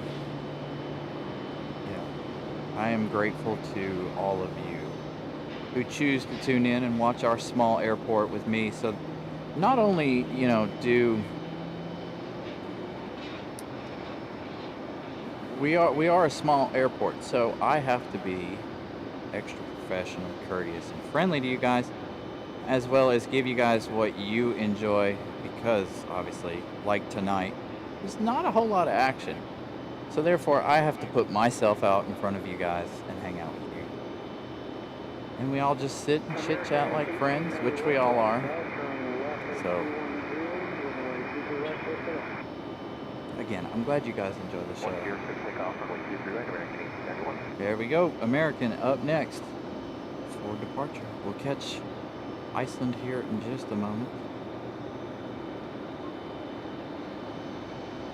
This one, a 737 it looks like.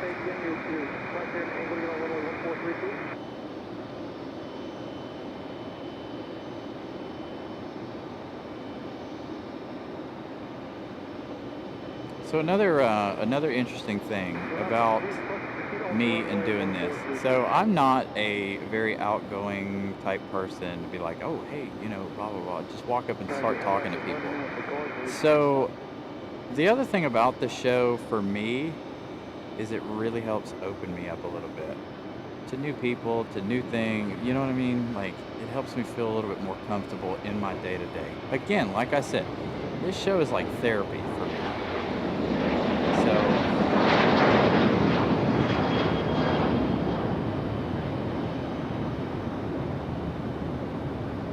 I probably talk to more of you guys and more strangers on the show than I ever would in person. Like, if I were to see you in person and I didn't know you, I probably wouldn't say anything. That's just the type of person I am. So, with that said, for any of you that do know me personally, know I am not a very outspoken or outgoing person.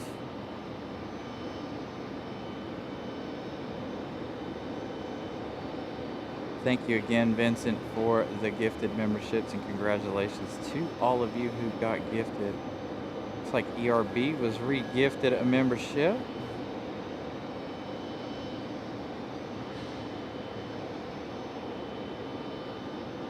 Guys amazing. Hey, and Molly gifted 5. I didn't even see that. Sorry, Molly. I had to scroll back in the chat to see what everybody was like. What? Thank you so much, Molly and Vincent. You guys are absolutely amazing.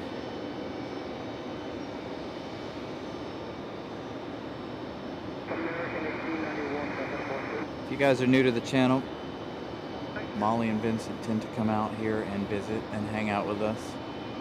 It's been a while though, sometime back in August, I think, since the last time they've been able to come and hang out.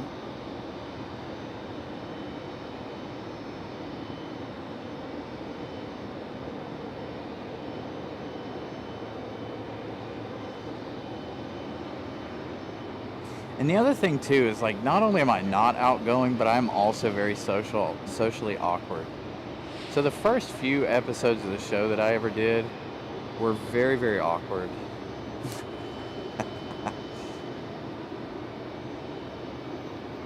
So definitely, the show has definitely helped me in more ways than you guys probably will understand.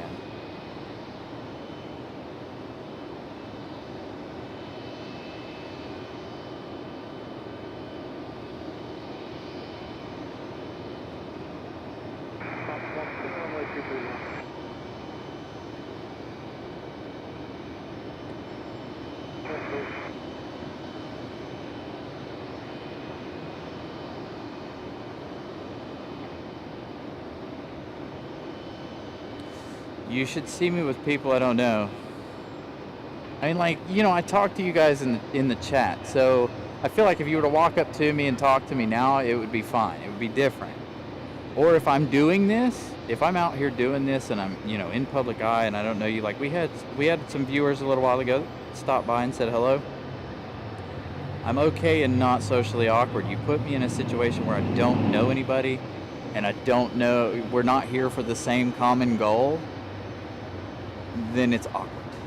Like if, you know, I don't know how to describe it. Like if we're at a club or something, okay, say we go out to a bar and I don't know anybody, I'm not gonna walk up to somebody and be like, oh hey, do you like airplanes? Do you like cars? Like I'm just not gonna do it. So, but with you guys coming and visiting me, we're here for the same thing. We're here for the same interest. Airplanes, for instance. So, I did, Greg. I grew up in western North Carolina, out in the Great Smoky Mountains. I lived probably 8 miles, no, I'd say 10 miles from the Great Smoky Mountains National Park. Molly with a membership milestone says, glad to be a part of this amazing channel. Thank you so much, Molly. So I moved out here 12 years ago now. Actually 12 years ago this month. In fact, moved out here right before Thanksgiving in 2012.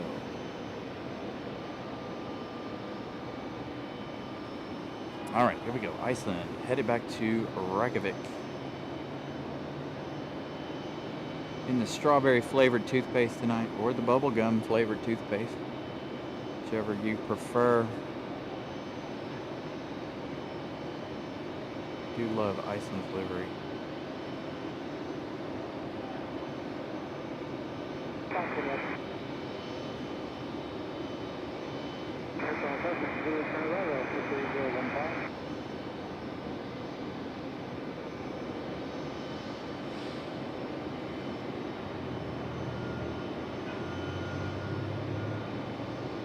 I'm going to leave a little heavy. I got to zoom out because I got to make a step. Sunday I'm going to have to make an adjustment here. If they're still on the 2.3s on Sunday. Maybe they will be, maybe they won't. Who knows? Got to figure out what's up with the truck.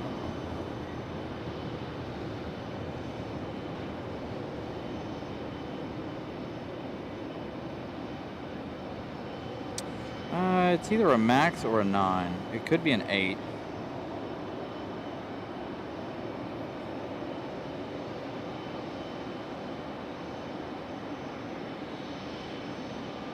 Alright, so Iceland's gone. And I'm telling you, we got nothing over here. We got this, there's 2 CRJs, and this one is about to leave and leave this other one all lonely over here. We don't have anything on D20. D20 don't even look like it's open because there's no lights over there, nothing. So no Frontier, it looks like, tonight.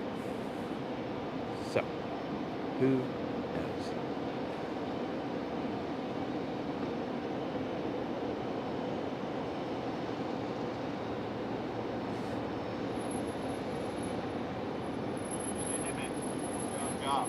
Hey. Third shift, man. Come back on second shift. They take your spot down there? Yeah. I saw him earlier. I thought it was you. I pulled up here, and the guy was standing. I was like, I almost said something. I was like, keep right. Oh, my God. I'm trying to end this.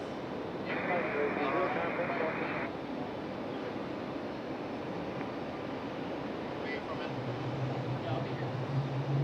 I'm actually trying to decide what I'm going to do. I'll go back up a holler. Thank you.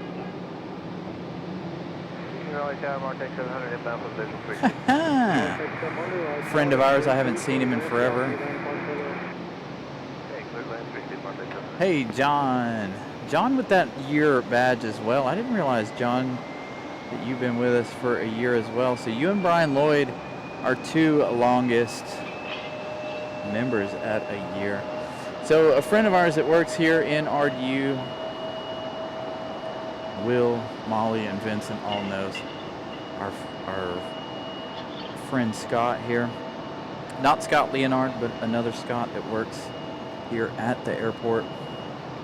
First time I've seen him in a month. And I was like, hey, where you been? He's like, 3rd shift. He's like, I'm back on 2nd now. So that's good. I'm glad to see he's back.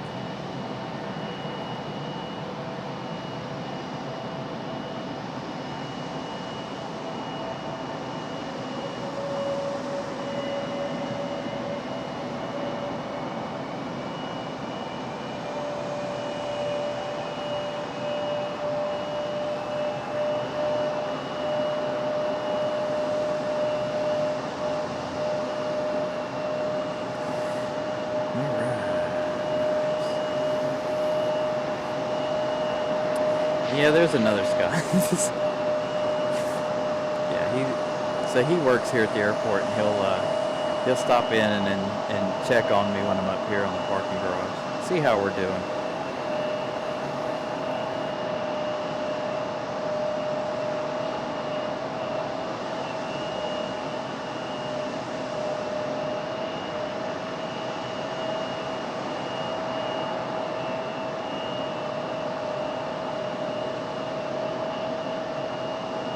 Hey, Greg. Thank you for the 747 super chat. Brian, from 1973 to 2004, I flew the 747 69 times to 5 countries, or 5 continents. Go get a dessert at Little Portugal. I absolutely am. I'm telling you, I'm going to go down there, and I'm going to try that. I don't know if I'll try it this weekend or not. I haven't heard from management yet on what we're doing this weekend. It's going to be a busy weekend. I do have to work Saturday.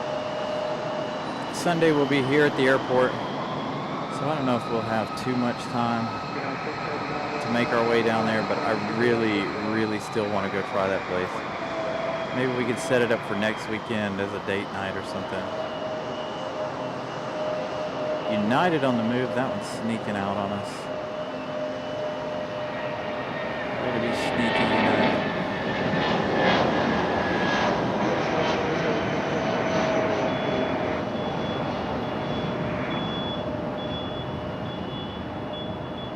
And again, thank you, Greg. Greatly appreciate the support from all of you guys. Dude, I'm gonna have to really sit down and investigate that menu, so I know exactly what I want when I walk in there. So I can be like, all right, this is what I want.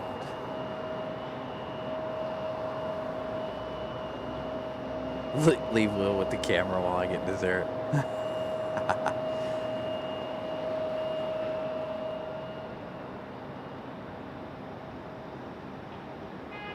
Oh yeah, I will definitely give you some details. Again, I want to go, and it's like on the forefront of my mind to go down there. It's just finding the time. Again, like I said, this Saturday I have to work. Fuquay's a little too. It would be like an evening trip or an afternoon trip. Fuquay is quite the ways away. If I didn't have to work on Saturday, that would be the perfect way to, well, enjoy something. Again, it's personal. It's part of my personal life, but I'll give you guys details when it happens sometime this week, hopefully. But we'll see what happens. Hastings Aviation with a $3 super chat. Thank you, sir. Another good friend of ours here on the channel. You're the best RDU spotter out there, my first.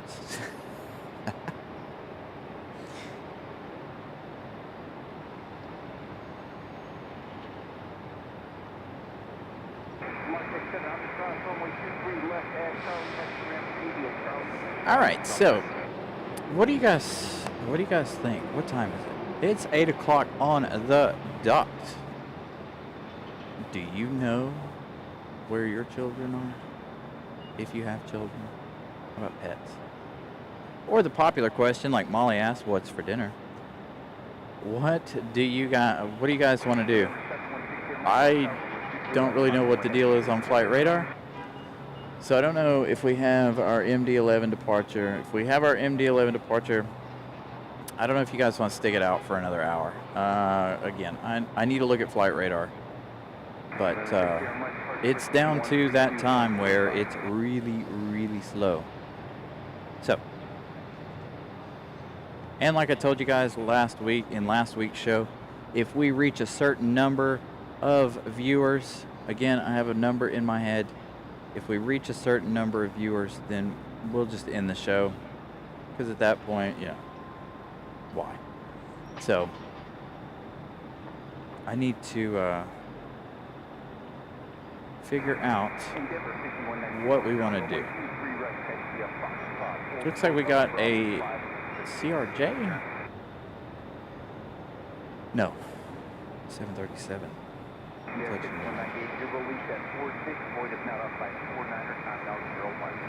We've already seen one 767.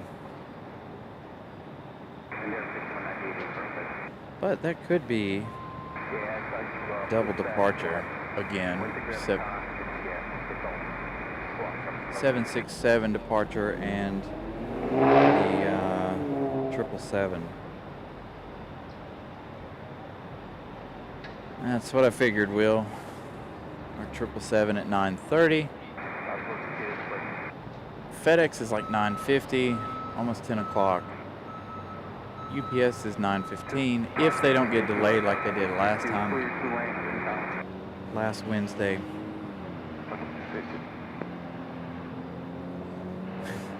No one leaves the channel. Right, lease. I knew what she meant, but I was like, lease this channel. Isn't that kind of what you guys do now, you know, membership? You guys pay me to come out here. Anyway. So again, I'm putting that rule in place mostly for when it is really, really cold outside. If you guys didn't hear me make that announcement last week, let me turn down ATC a minute. So if you guys didn't hear me make that announcement last week, when it gets super, super cold out here this winter, if we reach a certain number of viewers, that's going to be it. I don't want to be out here suffering the cold weather for, you know, a small amount of you guys viewing the show. Even though a small amount of you guys is better than none, you know, cold weather is painful. So.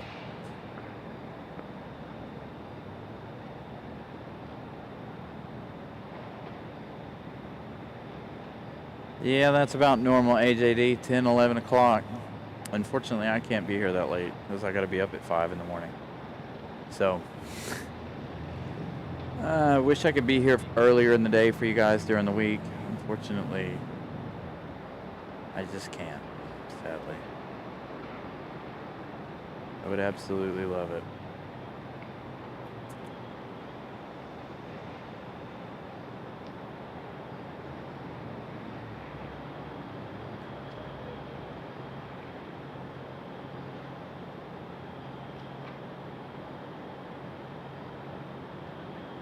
You know what, Greg? That's how I noticed Molly, to be honest. Molly started just giving flight info one day, and I'm like, so for weeks I watched. I'm like, she's been here for a few weeks. Should we make her a mod? Sure enough, we did.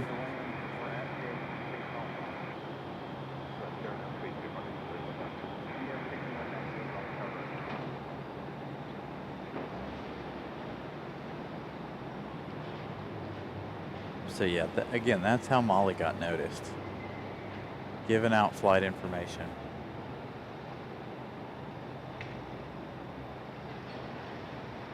I have several of you guys that do it, so. Squirrel. Well, looks like we got 2 landing over on 3-2. Our little runway over there on the back side of the airport. A lot of general aviation traffic over there this evening.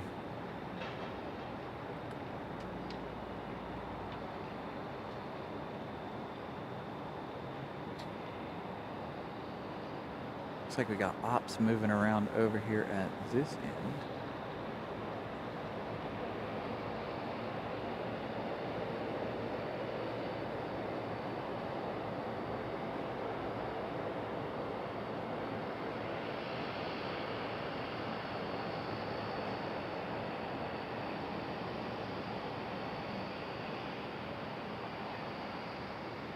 Well, I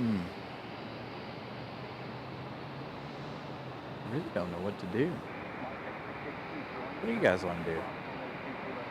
I don't know. What was that cartoon? Wasn't that the Buzzards back in the day? What do you want to do? I don't know. What do you want to do? Oh, man. Very, very, very cool.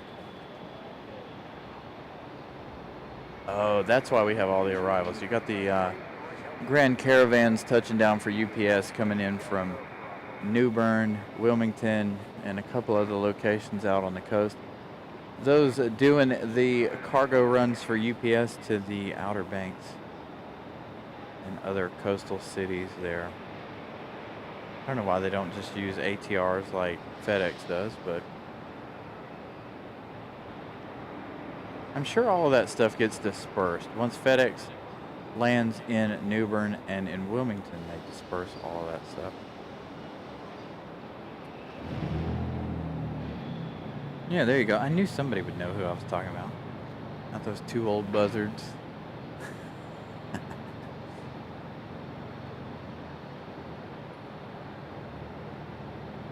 Your popularity. Give her a true raise. Well, I can't. So I gotta say, I can't promote Molly any further. I've already given Molly like the highest moderator status and everything, so I can't promote her any more than I can. Unless she's here doing the show, that would be the only other promotion I have for her. Hanging out and co-hosting the show. That's the only other promotion I have. She's reached the top of the Carolina Aviation YouTube corporate ladder.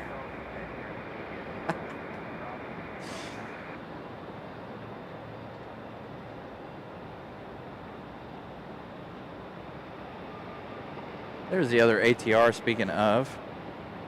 Look at this line of baggage cart, not carts, but the tugs going up the hill right here. There was like 5 of them that passed by me here a minute ago.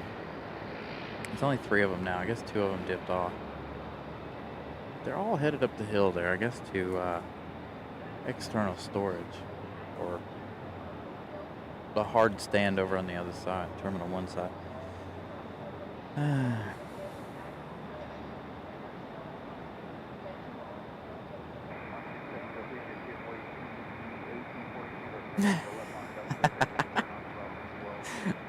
Will. That's pretty good. I like that too. Well, this is probably the deadest I've seen the airport in a long while. Gotta love wintertime, you guys. Again, nothing we can do. I don't even think it was this bad last Wednesday, was it? So we did that string of test shows last week, Sunday, Monday, Tuesday, and Wednesday. Monday was definitely the highest traffic day. Tuesday was dead as a doornail. And Wednesday seemed to be good, but not this Wednesday. I don't know what the difference is. So, again, wintertime.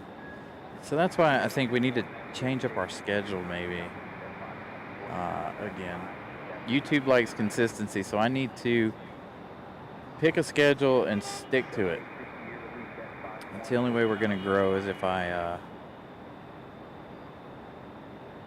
we pick a schedule and stick to it.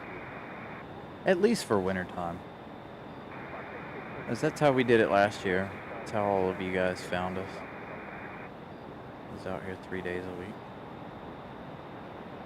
And we got a Delta headed up the hill.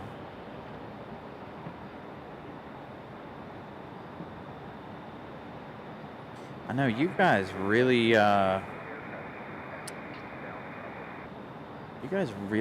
throw out the recipes and stuff here on the channel. Ooh. All right, so Matt, man, thank you for this conversation. This is good. Type R beats the WRX any day, even if it is the STI. Versus the Golf R. Ooh, that's another good question. I don't remember. I don't remember if the Golf R beat the Type R or if the Type R beat the Golf R. Now, I don't know how many of you guys are familiar with the Ford Focus ST, all-wheel drive, 350 horsepower. But that was also beaten by the Type R on a highway roll. From a dig, absolutely not. In a drag race. But also the Type R is not built for drag racing. It's built for the Nürburgring. If you guys aren't familiar with the Nürburgring. Well, it's one of the most fantastic places on the face of the planet if you're a car enthusiast. It all comes down to weight too. So the Type R is really, really light. I'm not gonna. No, I am. I'm gonna tell on myself. So I have raced this car, and I've made a few pulls on the highway against a couple of American cars, and I'm able to hang with them, just because the weight ratio in the car. This car is so much lighter. So anyway, I love my car. And I'm not too much of a car enthusiast anymore like I used to be. Before I started working in the industry, I was like all about working on cars. I was like, oh, I'm gonna build this great car, and I have a project car at home, and I have not touched it in 2 years.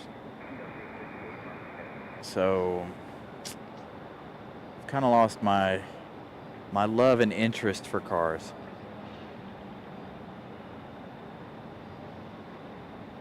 So there you go. AJD brings up a good one. That Audi A4, A3, whatever it is, that small one. That's a good looking car. And I hate Audi for making good looking cars, because Audis are not, from a mechanics standpoint, Audis are not very good cars. If you're just picking a car, driving it, it's beautiful, fantastic, good for you. Good luck paying the maintenance on it. But if you have the money for the car, you have the money for the maintenance, okay? That's the way I look at cars. If you have the car, you can afford the maintenance on it. But from a mechanic standpoint, anything European is, well, over-engineered, and they all leak oil.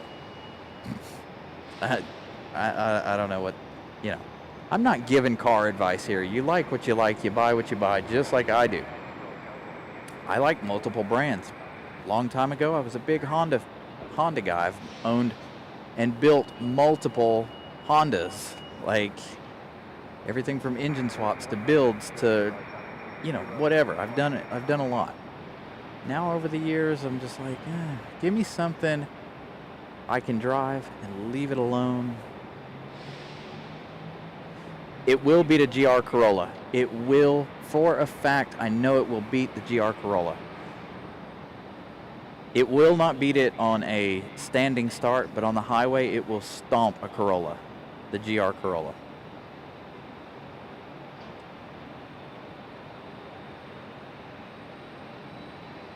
So there's a Canadian car show on YouTube that I watch called Throttle House. And if you guys like funny car shows, kind of like the old Top Gear was, these guys are pretty good. So I watch their shows, and they've drag raced the Type R, the Golf, the Focus. They've all done them all together. And I can't remember the results, so this was over a year ago. But they did run the new Type R versus the new Corolla GR, and of course the Type R one. So,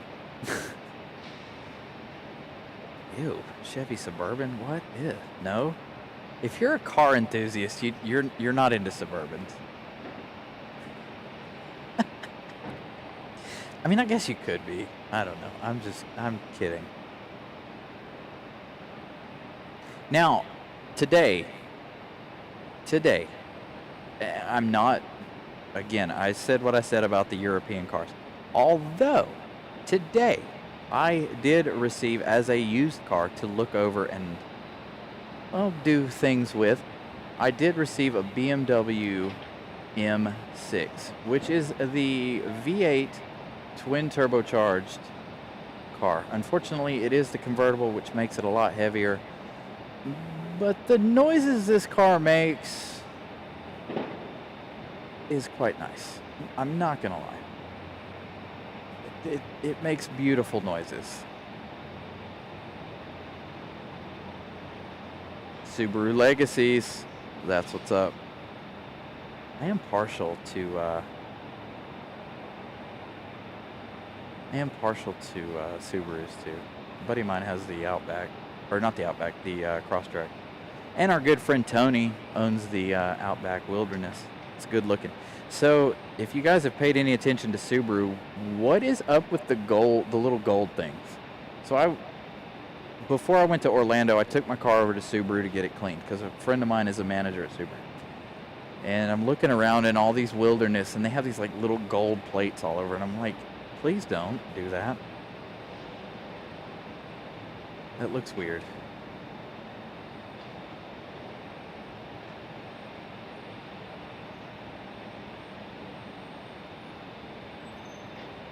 You know what other car I think looks good? The Hyundai Elantra N. I think Hyundai did a fantastic job with the N. Not the regular Elantra, but the N. The Elantra N looks really good. I am kind of partial to Hyundai. I had a Hyundai Elantra GT turbocharged 1.6 liter.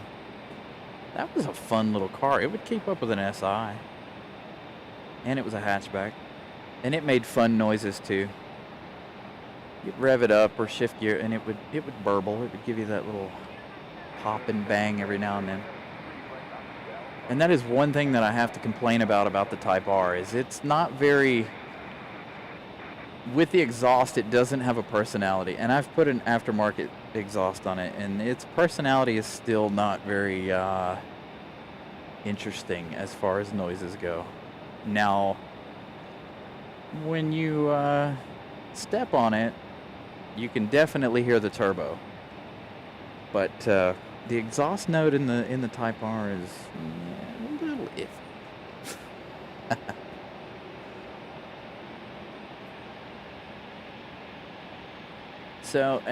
So then, I don't know how much you guys know about Lexus either, but a few weeks back I had a really nice GSF, which is our 5-liter V8 4-door sedan, pushing 480 horsepower, 467 horsepower. Beast of a car, really, really nice. And if you guys are interested in really high-end cars, I mean, I know there are other brands that make high-end cars, but if you've seen Black Panther, you know what the GSF looks like, and you know what the LC looks like. The LC is fantastic. It's a really, really expensive car, though. And I can't get comfortable in it, but it is a really nice car. There's not enough room in it for me to get comfortable.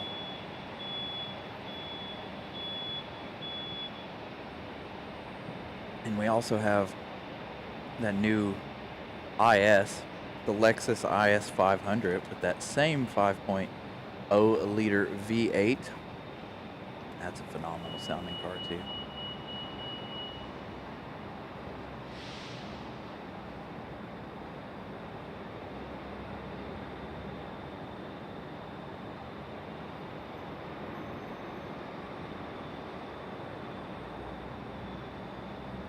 Oh, I gotta send a quick message here behind the scenes.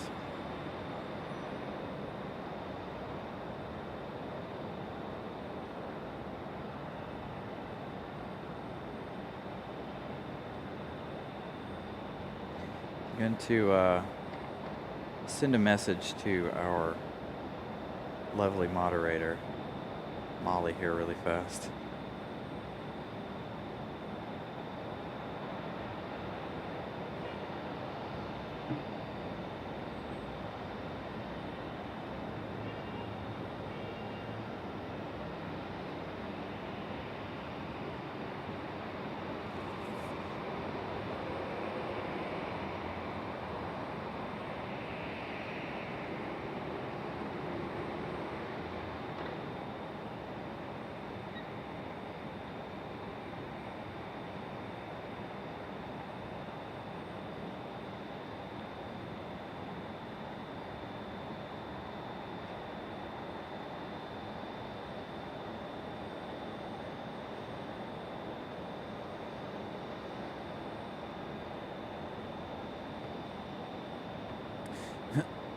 And by the way, Vincent, I apologize for what I just sent her. Little inside joke between the three of us. So I apologize for what I just sent you. You guys will find out later, but you guys will find out on Sunday. I don't like to count my chickens before they hatch.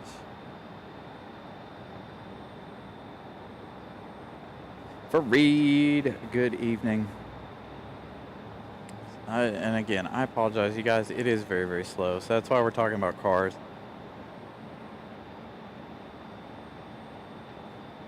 I am a car enthusiast.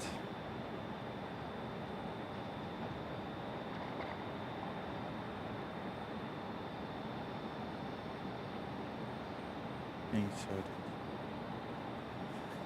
Taking places. Cargo class is fine. Greg. Well, that's what that's what I mean. Like now, you know, again, I've built countless cars. Building cars is it's a hassle. It's a pain. So I'm done with all that. I'm in my mid-30s. You know, I have what I have. I love what I have. I've done what I've done to what I have. The only other thing that I would probably change to my car would be the wheels and tires. And then after that, leave it alone. Would I get it tuned? You know, if the opportunity presents itself to have the car tuned and make over 400 horsepower, absolutely. But at the same time, I'm sick of dealing with cars. When you get into building cars, it can be annoying after a while. Dealing with things over and over again, and you know. If you are into aftermarket parts, God, buy good ones. I've been through so many things like that as a teenager and older when I built a couple of my cars. Oh, eBay looks good. Yeah, no, don't do that.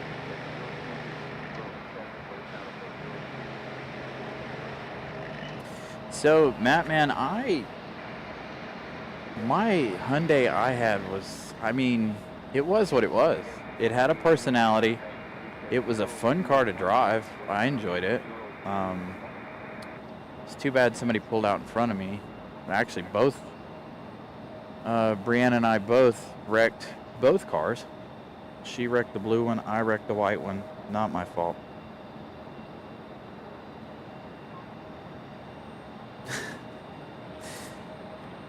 Well, Molly, one of these days, you come by the dealership. I'll let you. I'm sure I can find one for you, a used car that we can putter around in. I think the Lexus NX is better, in my opinion, than the RX, especially the new RX. I do like the new RX. It does look okay, but the NX is definitely my favorite.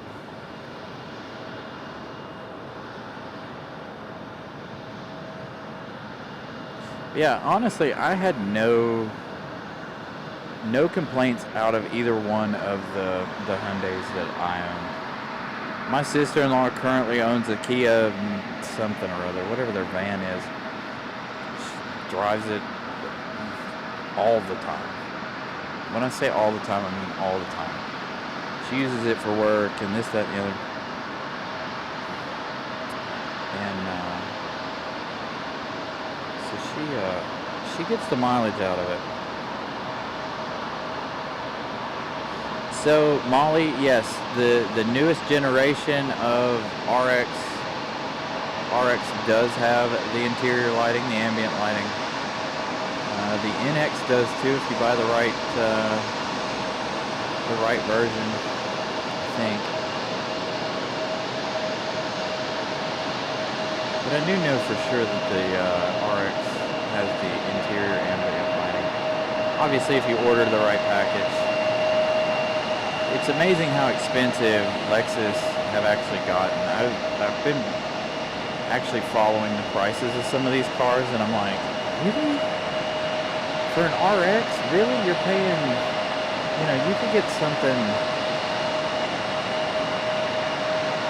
you could probably get something at a better price point, but I am biased. The interior in a Lexus is really, really comfortable. Audis are really, really comfortable. Like the leather. The leather in an Audi is very, very comfortable. A BMW, on the other hand, like the older BMWs, the one I got today, the leather's nice. But the older BMWs were like vinyl almost. But anyway,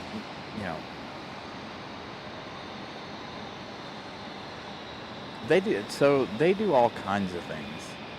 I like to upset people at work. So I don't know how many of you guys own new cars with all this new safety technology on it. But one of my favorite things to do to my coworkers is when they start pulling one of these new ones out of their bay, is I like to just walk out of sight of the camera on the back of the car so they can't see me, but the car can, and the car will slam on the brakes and stop. So it's one of those things. Hey, Molly, did you lost your membership since we started the show? That's weird. I just noticed you didn't have your yellow star.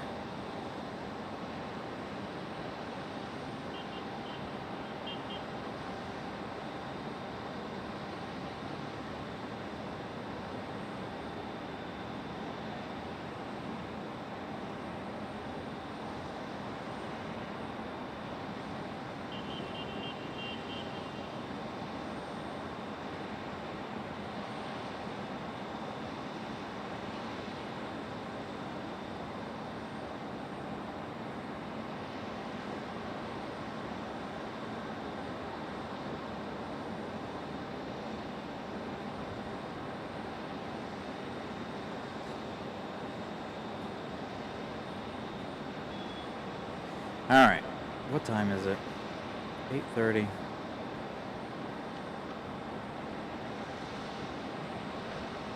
mean, you know, you guys are just hanging out. I like it. Thank you guys for hanging out. There is literally nothing. How many arrivals have we seen in the last half hour? 2. So I greatly appreciate you guys hanging out. So it is nights like this that that are frustrating as far as the airport goes, but also good because we can just sit back, chillax, talk, forget about the world. It was not Casey Kasem. What was that other? What was her name? Delilah. Do any of you remember? And I think she's still on the radio, by the way. Delilah. So she used to do like soft rock stuff, and she would take in callers on the radio. And don't ask me why, I just thought of that. I guess because there's nothing happening. It made me think of a radio DJ, but I think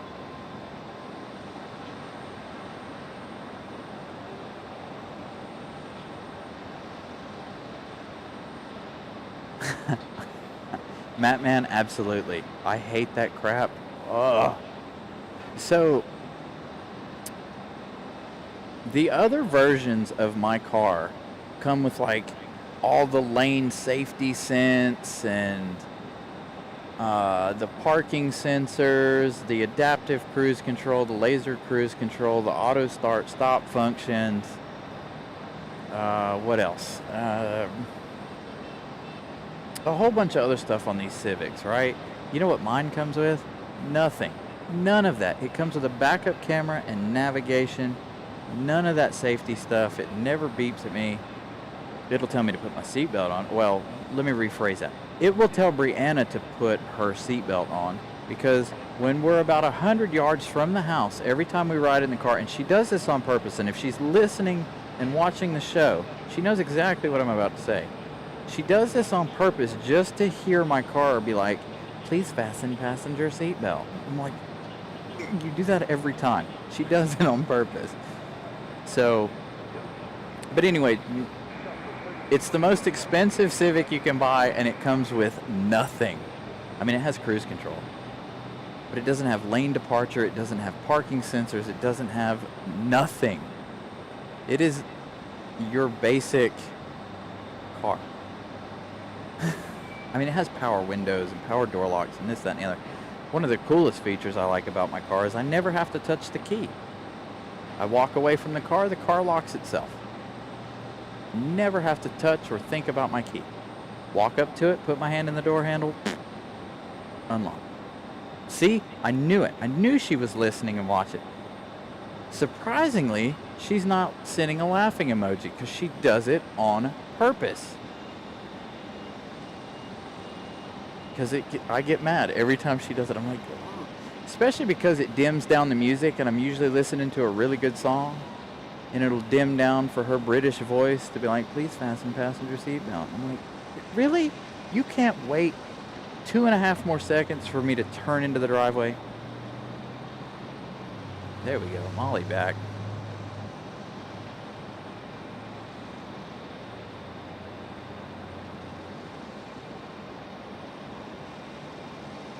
Extort money.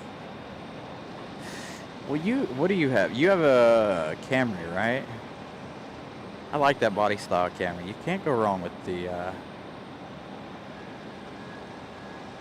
can't go wrong with the Toyota, to be honest.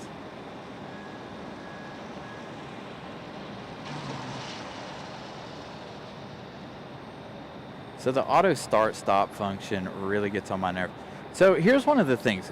One, it freaks me out because I have owned quote unquote, and pardon my language for any children that are watching the show, but I have owned enough quote unquote shit boxes that auto start stop scares me every time I pull up to a red light. If I'm in a car that has it, freaks me out. I'm like, oh my, what is wrong with my car? What just happened? What happened to the car?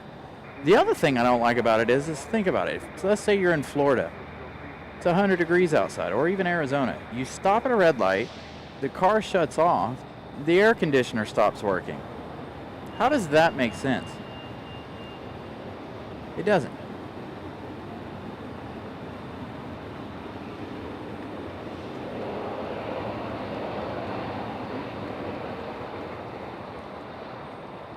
Daryl's, what's up, buddy? Hope you're doing well. What did I miss?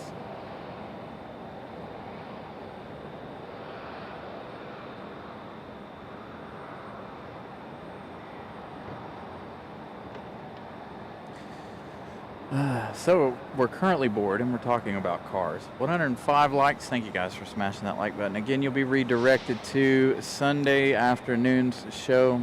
Hopefully I got a lot more action for you guys. I didn't realize it was going to be this dead, or we would not have picked Wednesday night to be here. But with other things going on, I couldn't push it anyway. I have things to do tomorrow and I have things to do on Friday. I know I said we were going to try and do Wednesday and Friday this week. I have a doctor's appointment and I have a photo shoot I have to do. So, looks like we'll be here on Sunday, and then Saturday I have to work. So, no Friday show.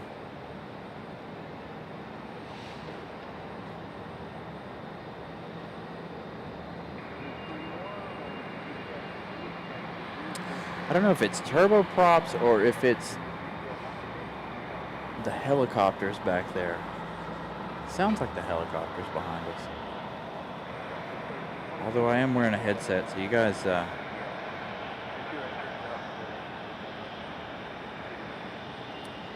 exactly, Matt, man, that's what I'm saying. So, talking about wear and tear. So you guys, I don't know how many of you guys drive electric cars, don't care. I personally, an electric car is a scam. And I don't know how many of you guys don't know that or know that. An electric car is a scam.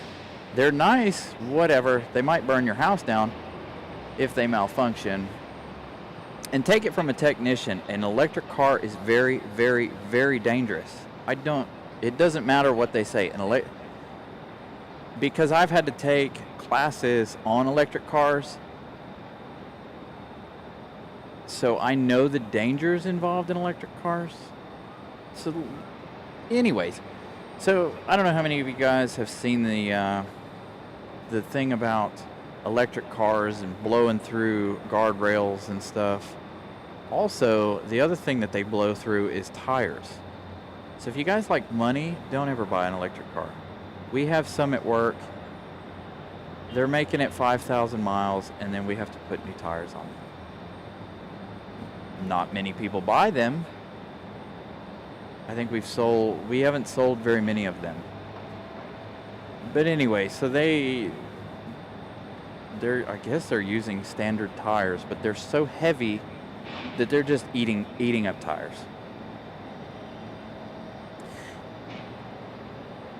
Not that kind of photo shoot, but yes, I have a photo shoot this weekend. Brianna signed me up to take photos for her for work, not modeling.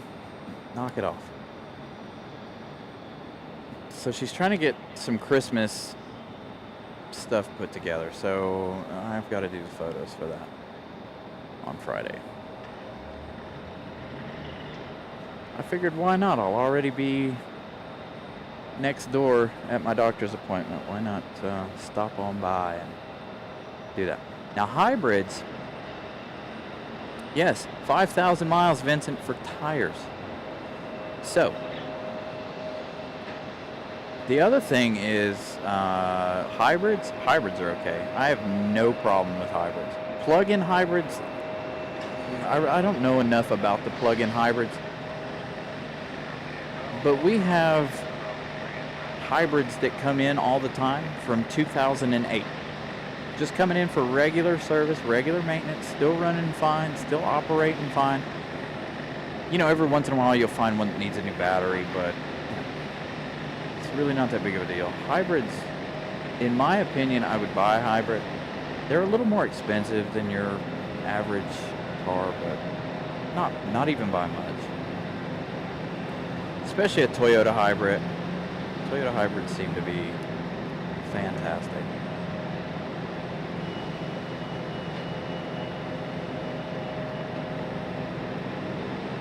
See, there we go. I knew Brianna would explain it.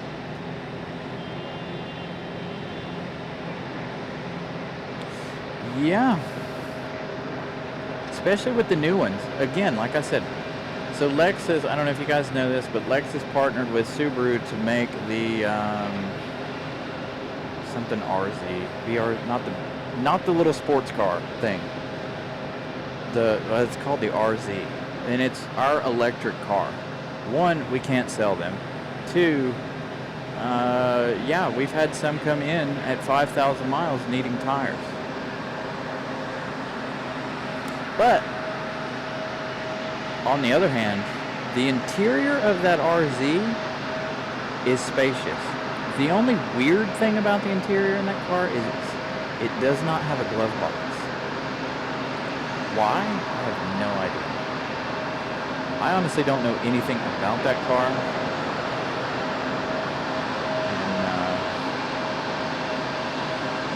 I just know that they're blowing through tires like crazy.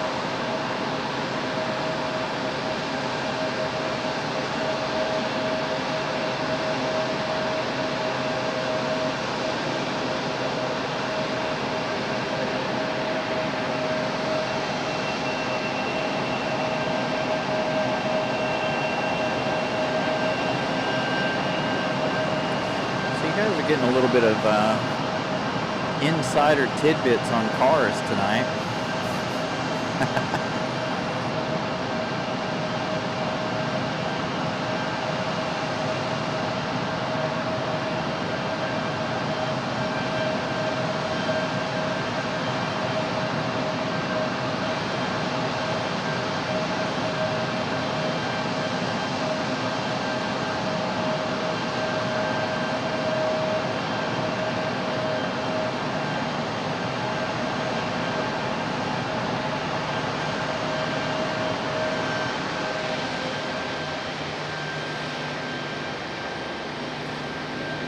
So the other thing that I'm noticing a lot here lately, and I saw one on the way here one day, and I've seen a lot of videos of new cars just catching on fire randomly. And it doesn't necessarily mean it's a hybrid, it doesn't mean it's an electric car. I've seen a lot that haven't been those. It seems like we're getting more and more cars that just catch on fire. So it's really hard to trust a new car.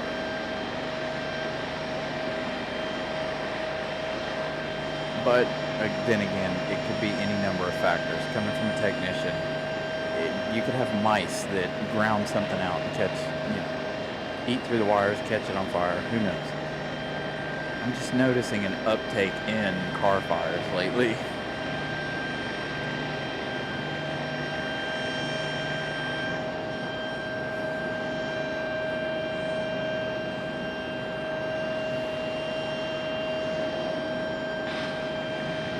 Any car can catch on fire. I mean, that's not the thing. It's like, it just seems like it's a lot of new cars that you see catching on fire lately on YouTube and Instagram and this and that. As a matter of fact, Kia had a recall on one of their cars because the driver's seat would catch on fire. True story. I don't remember what model, Kia and Hyundai it was, but something in the seat would catch on fire.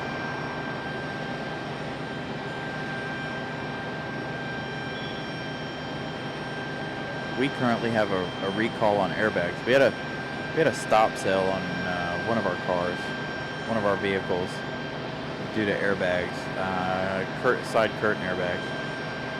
So those are all getting replaced.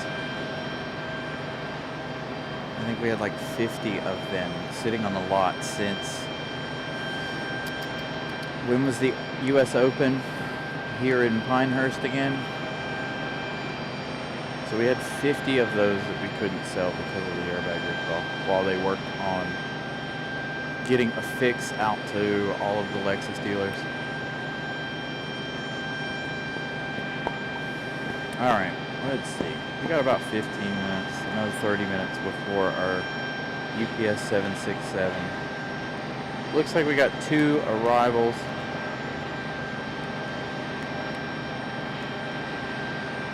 I don't know.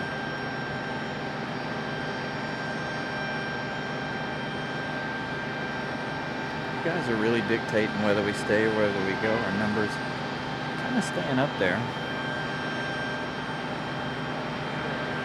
Even though we really don't have planes. All I got for you tonight is good conversation. Really.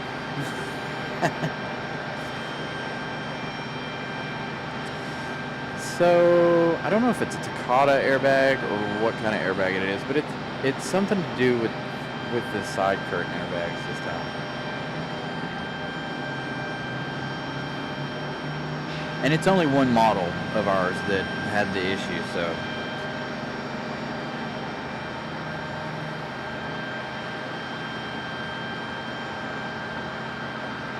Yes, sir, Matt Man. Nissan is Renault. If you look at the battery in it, it says Renault, Nissan Renault on the battery, most of them, if it is the factory battery. There's a lot of that going on. So Toyota and BMW are building cars or partnered with parts and stuff because, and if you're a true Toyota enthusiast, you're gonna hate what I'm about to say. The Toyota Supra is not actually a Toyota. It is a BMW Z4, built and manufactured 100% in Germany. You're welcome. Sorry to disappoint all of you, and I know I've said that here on the channel before. So, yeah, Renault owns part of Nissan, or the whole part, I don't know. Just like, you know, the umbrella corporation Stellantis owns Maserati, Fiat, Jeep, Dodge, Chrysler. The new Dodge Dart is the same thing as the Alfa Romeo, whatever that new SUV is. It is the exact same car as the little Italian Alfa Romeo. They don't really talk about that Dodge Dart very much. Apparently they can't sell those cars either. From what I understand, they're in a whole lot of trouble at the moment. That whole group, Dodge, Chrysler, Maserati, Alfa Romeo, mostly on the Dodge, Jeep, Chrysler side of things. I don't know how they're doing on the Alfa Romeo side of it and the Maserati side.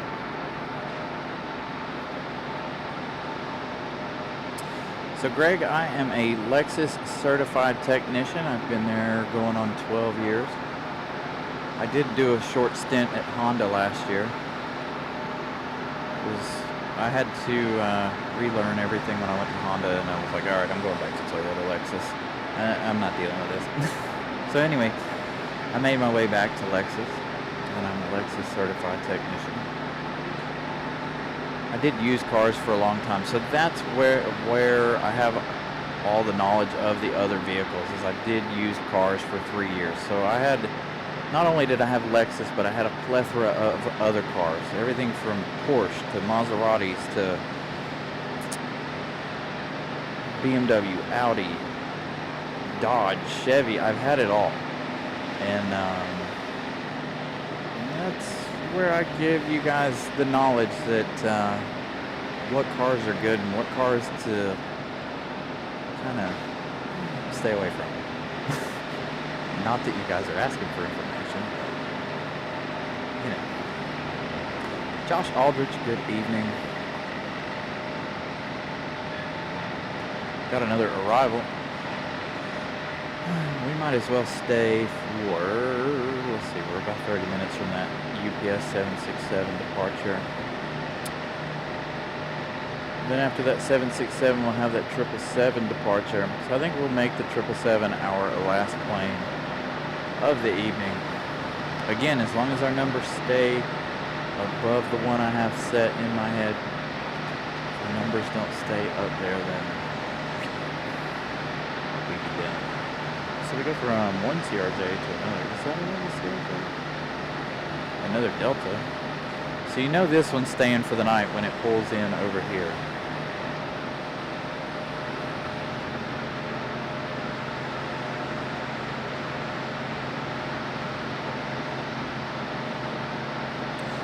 I would say, Molly, Greg's profession is retired. Now.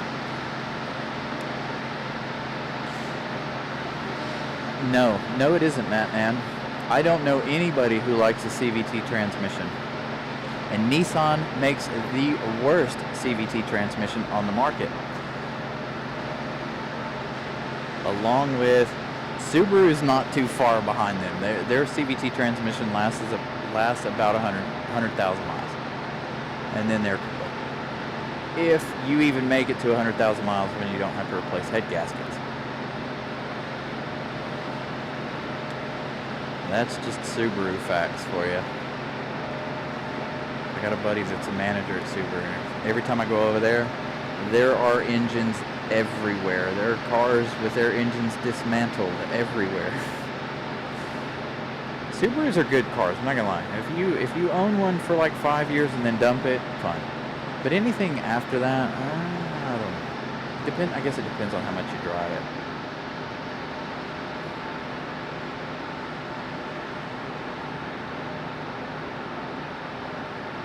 We also have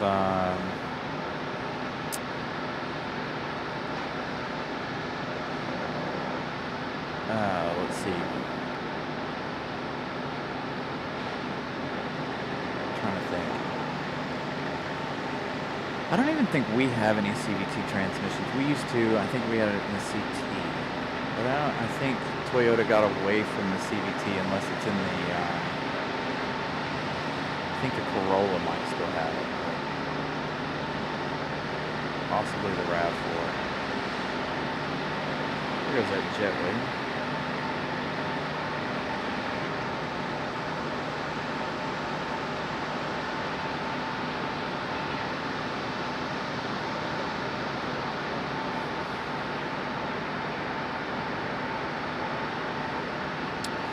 Yes, and speaking of Mazda, so I don't know how many of you know this, but Mazda and Subaru are one of the only two independents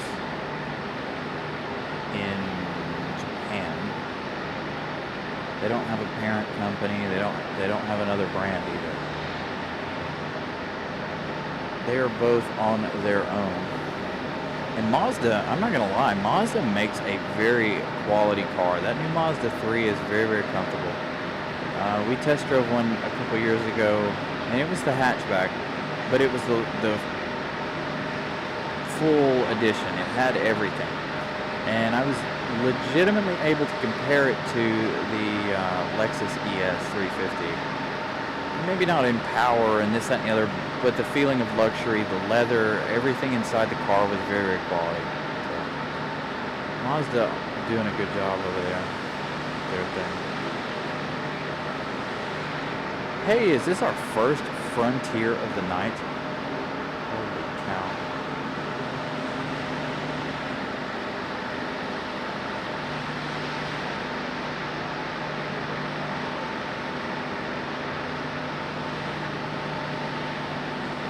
I have a 2008 Mazda 3, which again has been beaten into the ground. This car has 175,000 miles on it.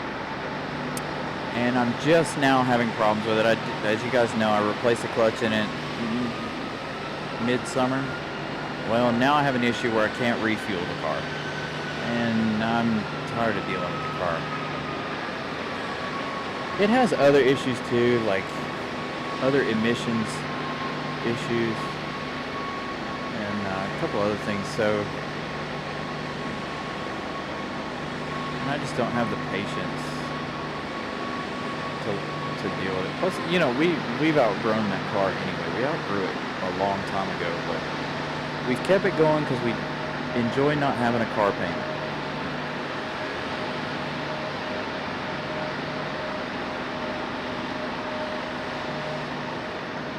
So the other Mazda 3 that I looked into was the that Mazda 3 all-wheel drive. That's another one with a 350 horsepower power plant with the all-wheel drive. And I almost bought one. Not for me, of course, but for Brianna, because they don't come in manual. Our 08 is a manual transmission. Again, like I said, I just replaced the clutch in it. Brianna drives it daily. Well, not right now, because obviously I can't put fuel in it for whatever reason.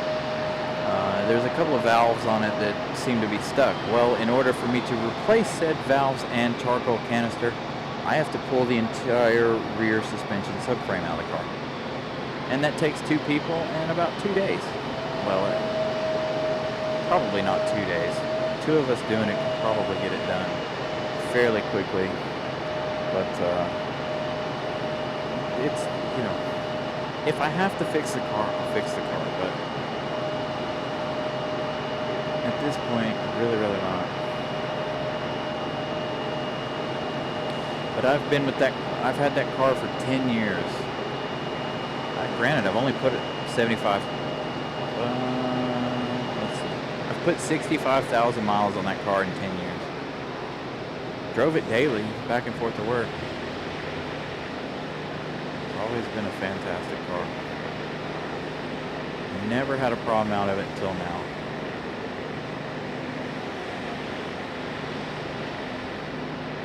Just basic maintenance on it for a long time, and now it's getting to that point where it needs a lot of tender loving care.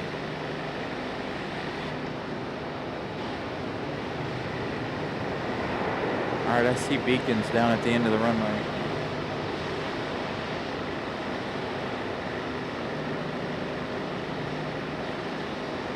Looks like we got a Delta down there, and then over here in the bushes, it looks like our UPS 767 is about to possibly start pushing back. It does have a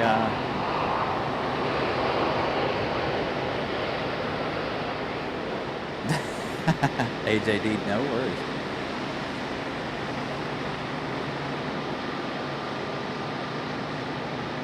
Yeah, so Eagle, it is a real pain in the butt. And it's the wife's car now, because I upgraded to the Type R years ago, and then she got the car, and I'm like, all right, the car's old, you got the kids, although my kids are older, but so we need a bigger vehicle, or whatever. And so I'm just like, all right, do we send the old girl on her way and get a new one? Well, again, like I said, I have plenty of experience working on cars and knowing what cars are decent and which ones aren't. Here's our Frontier. Al the Roadrunner. Our first Frontier of the evening.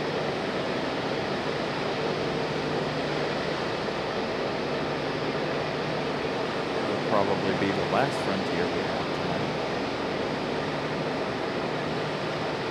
Possibly.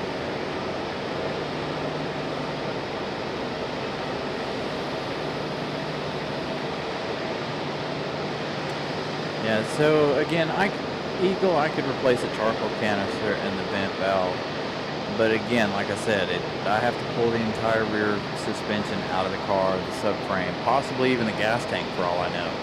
Because Mazda engineered it, well, ridiculously. If they would have flipped the charcoal canister over, I probably could pull the charcoal canister out without dropping and risking serious damage to the car. But the way they have it in there, I'm running a risk of causing some serious damage. I've seen it happen before, people dropping subframes front and rear. One slip of a bolt and it cross thread or not come out, and you've got to cut it out. That's it, the car's total. So I've seen that a couple of times.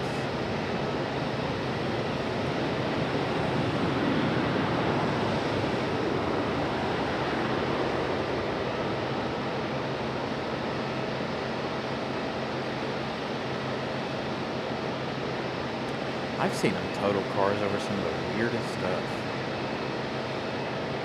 Good example, Honda Odyssey come in with a little bit of water damage from the sunroof in the carpet. Insurance company totaled it. Absolutely nothing wrong with the car. They just had water in the interior. Clean it out, dry it out. You might be good to go. You'll have this the mold smell, but if you have a sunroof, that's probably one of your highest risks. But yeah, they totaled it because it got some wet in it or water in it.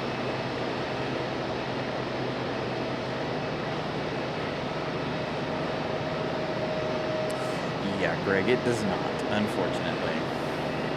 It does for the fuel pump, because the fuel tank is right under the seat, but the charcoal canister and the purge valve are under the cargo area, unfortunately. So, and then again, I get on.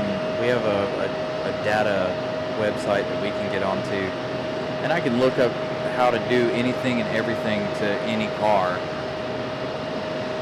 Relatively, no, I wouldn't say any car, but relatively, and yeah, it's very complicated.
That I have, Matt man, that I have. I saw a car one time.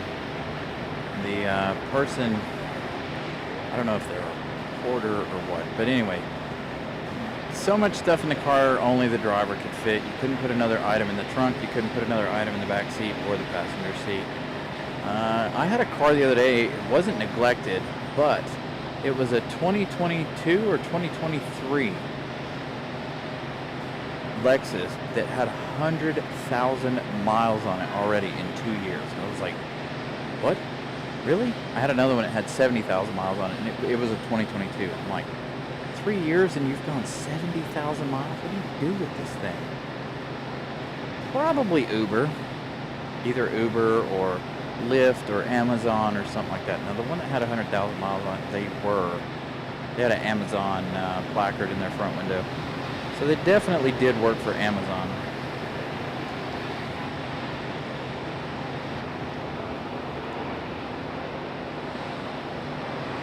I've definitely seen some used and abused cars.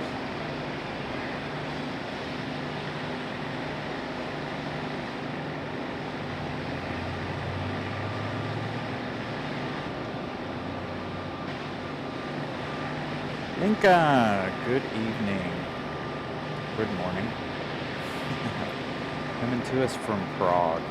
See, there we go. There's another city over in Europe I want to visit. Prague. Prague is an absolute beautiful city. One of these days, you guys, I'm telling you, I'm going to make it to Europe. I have a goal to try and make it over there.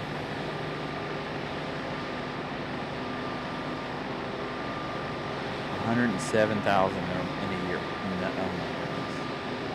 Yeah, it's crazy. Like, that's just nuts. Do you realize how many hours that is in a vehicle to go 100,000 miles in a year? That's a lot of hours in a car.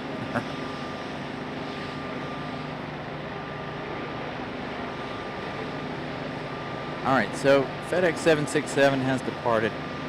So we've got less than 30 minutes. As long as Molly doesn't give us any bad news on our 777, we should have our 777 heading back to London in just 30 minutes.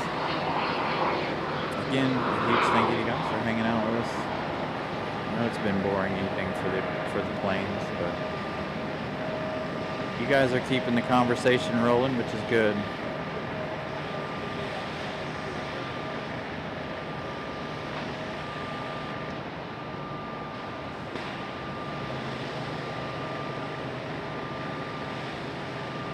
So don't forget, if YouTube actually works and redirects you guys over to Sunday's show, make sure while you're over, hit the play now or go over there when we end the show, and make sure you guys go ahead and pre-like Sunday's show. I'd like to be at 75 likes before we even start Sunday's show.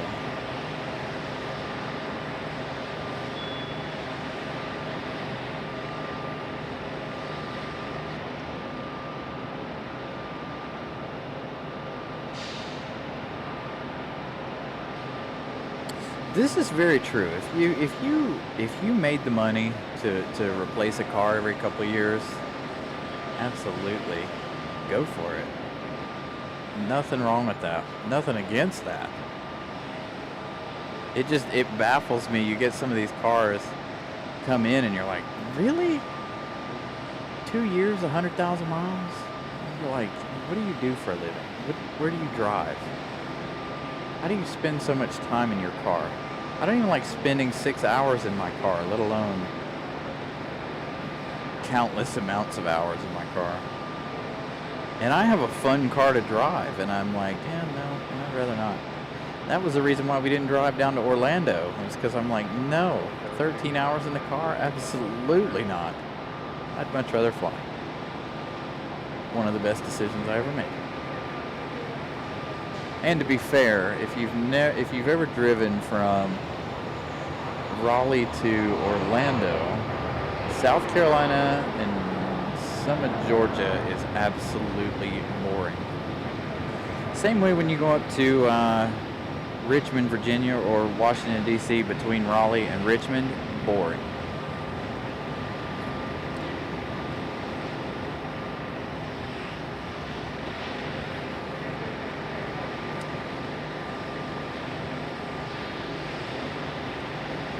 So we got another one on final. Got one or two sitting out at the end of the runway waiting for departure. So again, I think we're going to wait for our 777. 110 likes. Thank you, Molly, for that update. Greatly appreciate you guys smashing that like button on tonight's show.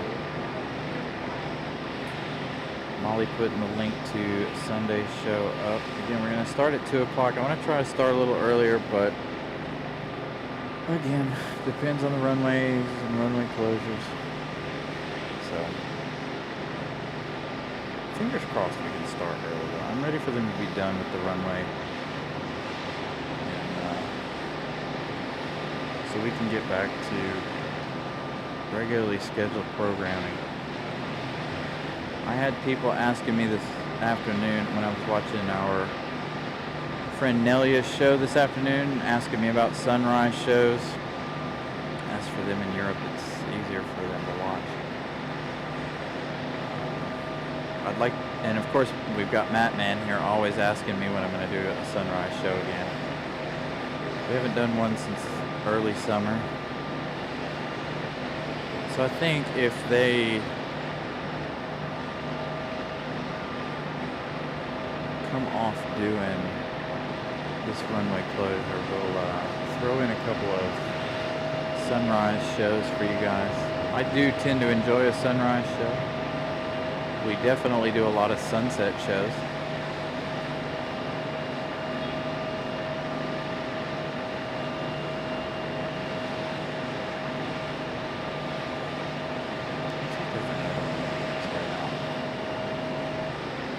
They're getting ready to push one back here. Is that, no, they're not. That was that E-175 making its way into the gate. And there are a couple sitting at the end of the runway.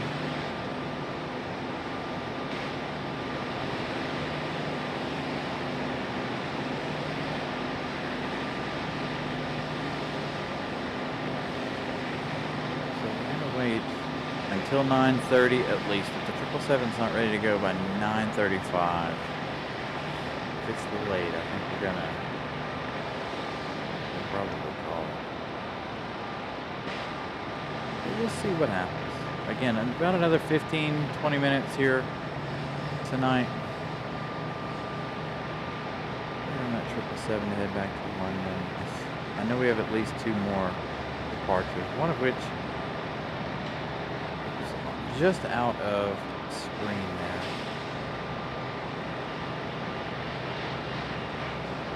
There it is, one of our next departures. There is still one down at the end of the runway waiting. I believe that was a Delta.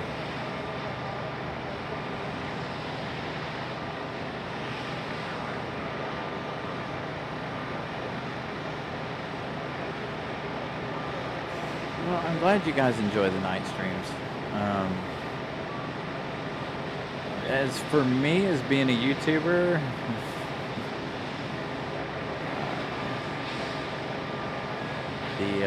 Captain Carolina, thank you. Probably going to be on the backside, unfortunately, Captain Carolina.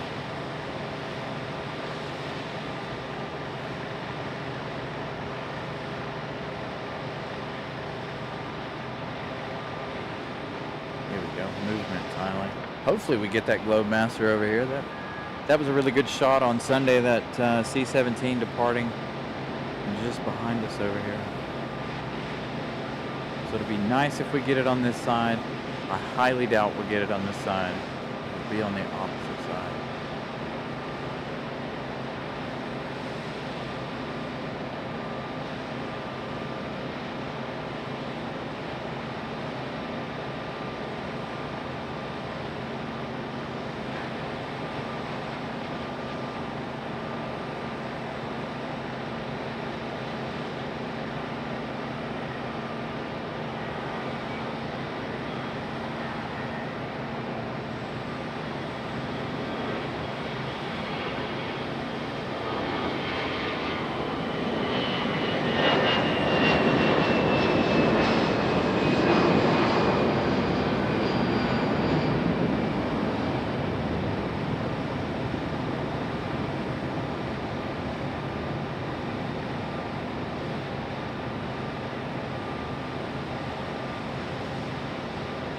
like I said, the only issue I have with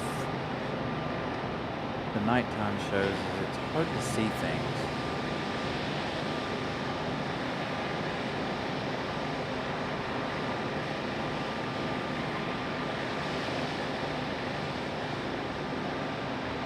And then, of course, the camera doesn't do quite as good of a job as I would like it to, but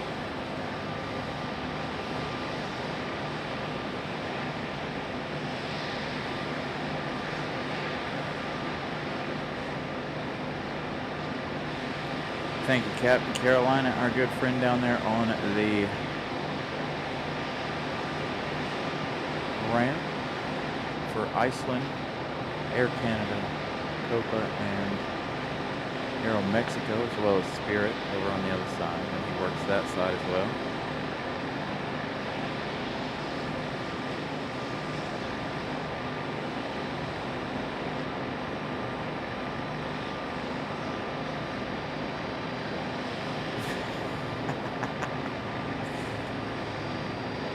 We got 2 arrivals.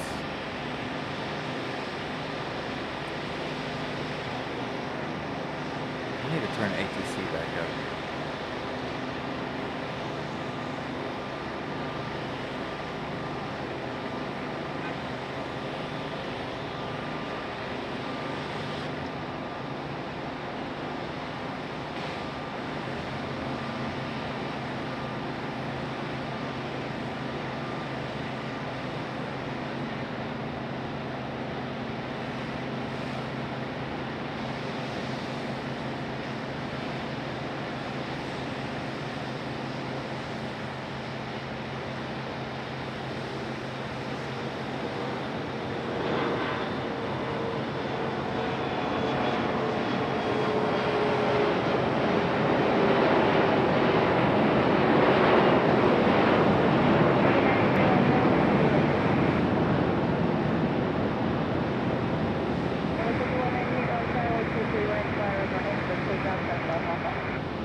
So you guys will have to ask Miss Carolina on sales on the merch. I have no idea how any of that works.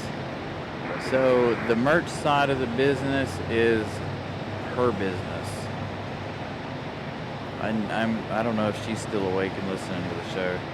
I don't even know how she would go about doing a sale on the merch. We need to figure out another way to do our merch. I would honestly like to be able to get a whole bunch of stock, although my house is small, so that might not be a good idea. But if you guys order the stuff, then I can directly send it to you, this, that, and the other. But I don't know how to order that type of stuff involved. She does, because her job allows her to do stuff like that, so she can figure it out. But this is possibly our sister. It is not.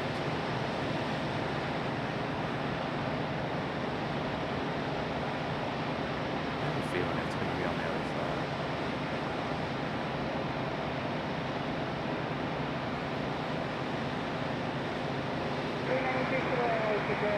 Quickly to land, 23 right. That's okay.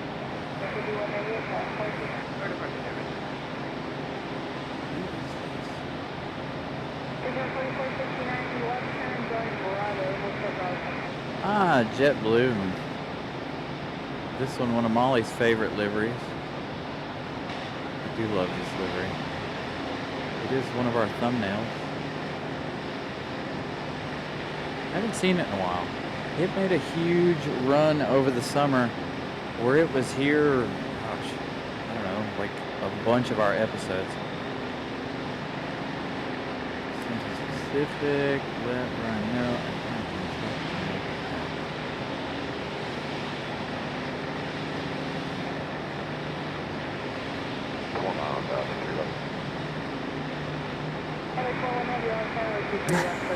no worries, Greg. No worries at all.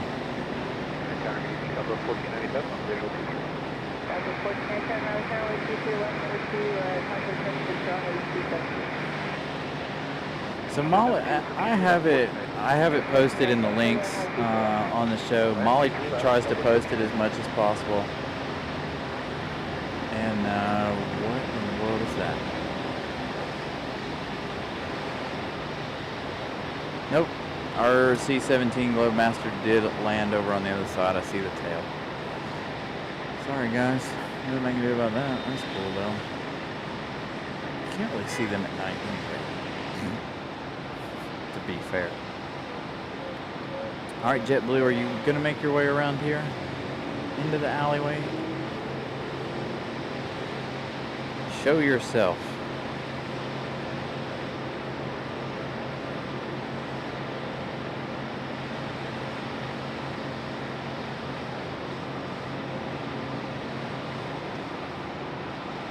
See, there you go. You guys keep her motivated.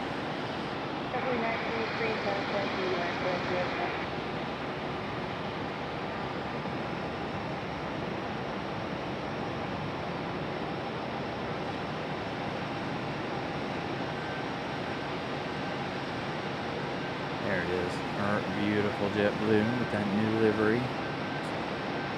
We were talking about long sleeve shirts one time before, and I kind of want to, I need to go in and create a design for that. Because I wanted something running up the sleeve kind of maybe, but I don't know. I haven't decided how I want to do that or how it would look. I still need to get stickers for you guys, for when you guys come up and hang out. Still have yet to do that. It's been a fairly slow few months. September and October.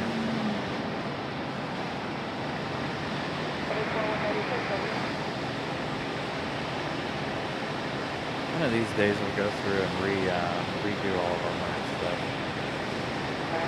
Possibly.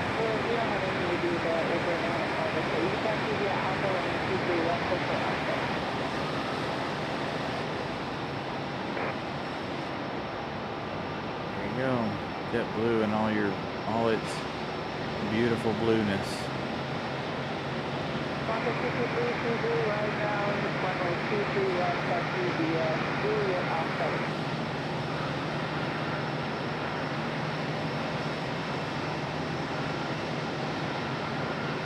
That's a pretty good idea, Molly.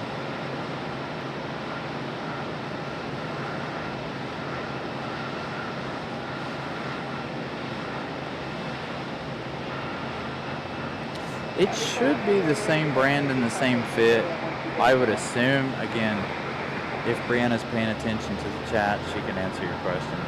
Again, she's probably getting ready for bed, or trying to get our children to bed, or something like that. Although I think today was the most active I've ever seen Miss Caroline in the chat. Alright, Will, have a good evening. Again, we're going to try to wait for our 777. Hopefully it's not delayed.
Alright, so that might be it right there. So I got word, I don't know how well you guys will be able to see it, unfortunately. I got word from a friend of ours here on the channel that Flagship Valor is a few minutes out. This might be it right here. Again, I don't know how well you guys are going to be able to see it, being that it is so dark. I will do my best to bring you that Flagship Valor. And again, waiting on that 777. 6 minutes out.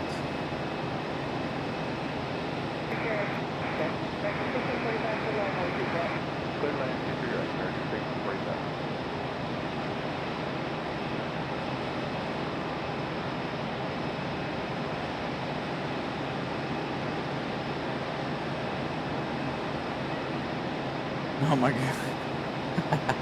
Oh man, jet set. Don't Will Otis is young. Don't teach him any bad habits.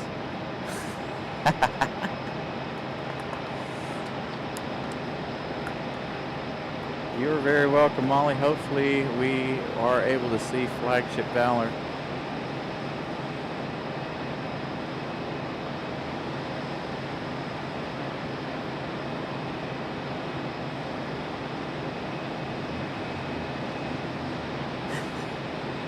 Will, you have school in the morning.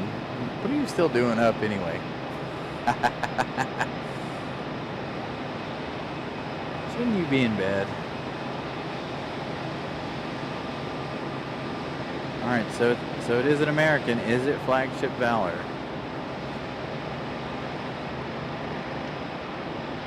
It'd be nice if it ran at full length. Ran all the way down the end of the runway, but it will not. Again, I can't tell if this is it or not. Maybe you guys can, those of you who are watching on TV can identify. I don't think it is. So there is another American right behind this one. Is this it? Oh, it's going to go right in between here, and we're not going to be able to see it.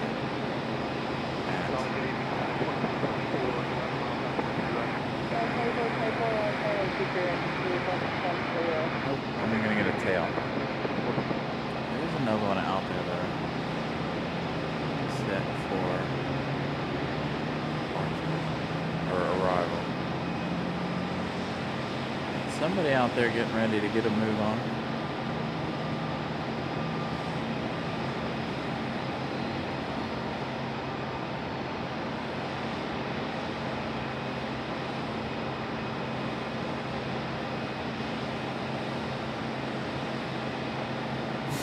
Don't reveal the cover.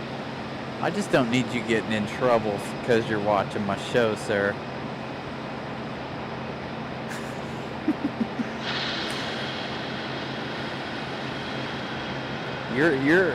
Your mom knows where to find me, Will.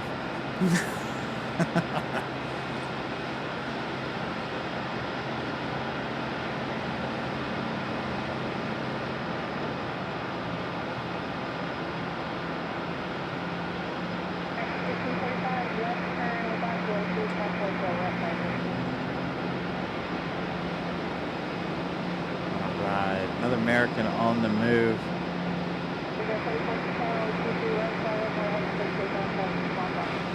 Dang, early rotation. So this one must be leaving really, really light. So 175.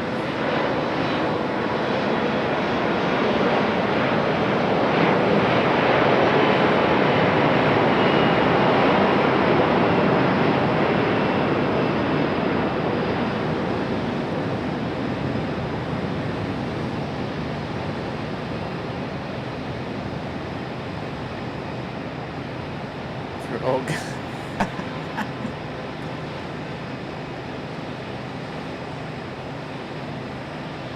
Alright, there's our next one. That one right there might be Flagship Valor. Alright, 777. We're waiting on you. You're our last plane of the show.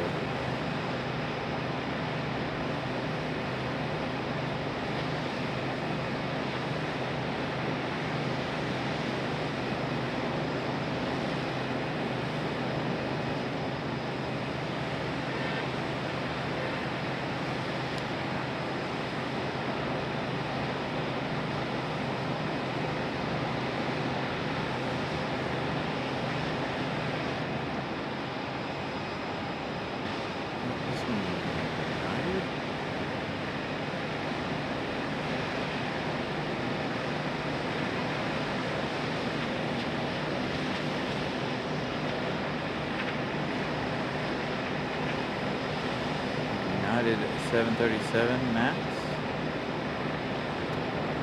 It's either a Max or a 9.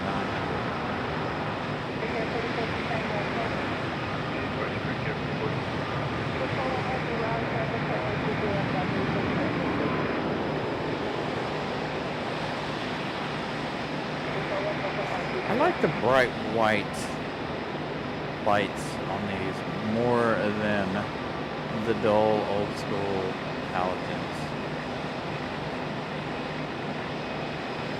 The bright white LEDs are just so much better. Alright, United gonna go long here. It's gonna come down to the gate.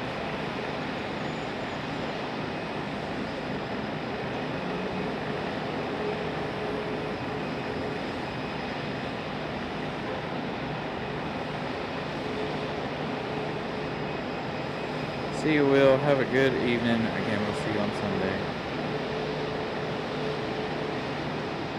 Man, why can't you all come out right there? Such a better shot for us.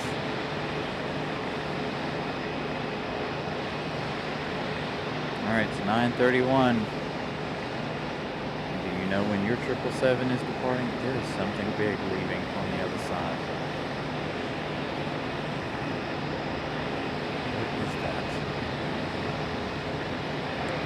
Hold on, I'm going to turn the camera so just in case. Yep, there goes our C-17.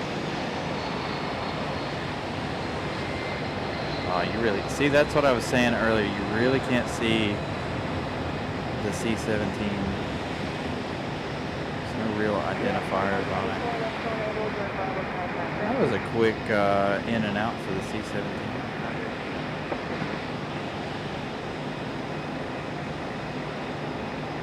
Interesting. Told y'all I heard something big coming. Alright, 777, waiting on you, dude.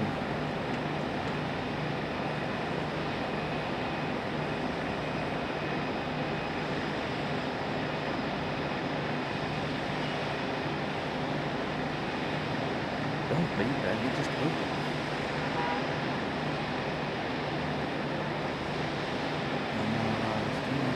You're it for me tonight. Molly, do you happen to know if that 777's delayed? If it is, now I gotta go home. Gotta get some rest. I gotta be up 5 a.m.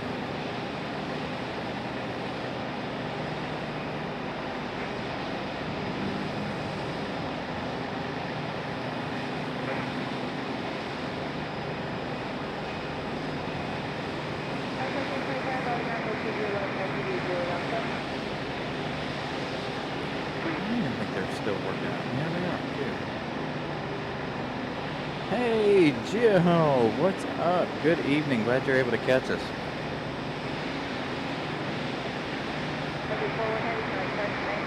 Push departure, 41 Heavy, good night. Hopefully you're not working too late this evening. I know you said in your comment yesterday that you were working late the other night on Sunday.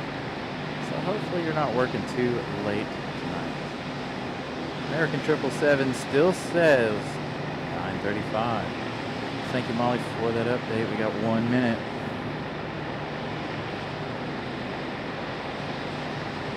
Oh, absolutely, Will. Because every time I end the show, I'm like, all right, it's going to be a while. Here we go. The second I start putting stuff in the car, things start moving. It happens every single time.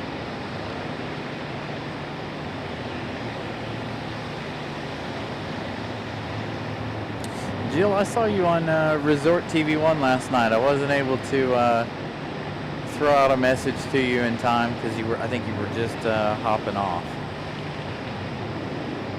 I was like, I missed Jill. So good to see you. Glad you're able to be here as we sit and. So Jill, if you're able next Sunday, I know you're in New York. So Sunday we start at around 2 p.m. if you're able and wanting to watch our next show. All right, Will. Have a good evening, sir. Get some good sleep. Got a lot of learning to do tomorrow at school. Come on, waiting on you.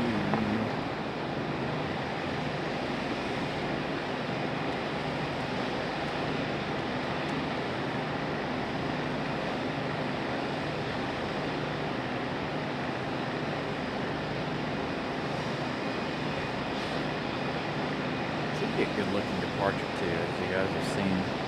Most of our departures this evening have been fantastic. If I can hold a steady camera.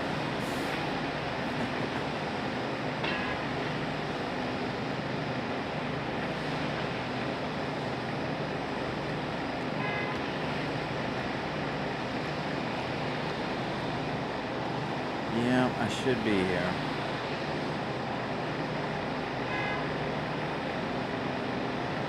So I usually, so Jill, most of the time on Sundays, I'll start, do my show, but before I'll watch either one of my affiliate channels, or I'll be watching Ron on the Go, and then when I end on Sundays, I'll watch Ron on the Go. Or even weeknights like this, especially if he's doing any of the special shows at the end of the night.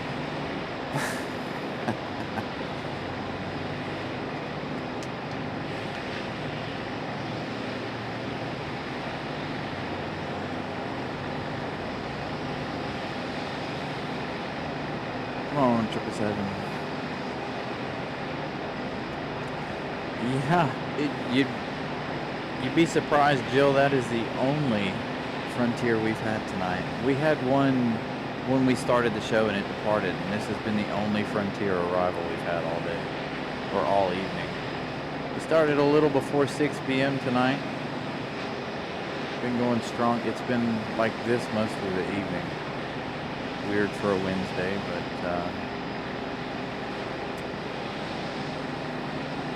one of those weird nights where there is not a lot happening. Again, the last Monday show we did was action-packed. The last Wednesday show was decent, I thought. So we're working on our wintertime schedule, trying to figure out what days we want to be on and what days we don't want to be on. I generally base my schedule on how busy the airport is. Oh. Is it time? You need to turn your ident light on, dude. I hate when you guys do this. Oh, see? Oh, but the 777 is moving. So that one getting towed to the overnight caught my eye, but the 777 is on pushback. So there we go. Last plane of the evening. 777 headed back to London Heathrow.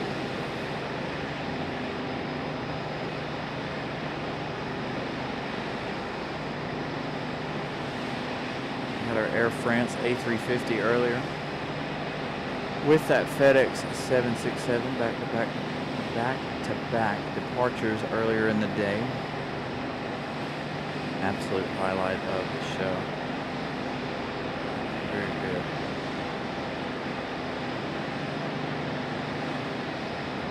Alright, 777, don't disappoint me on your departure.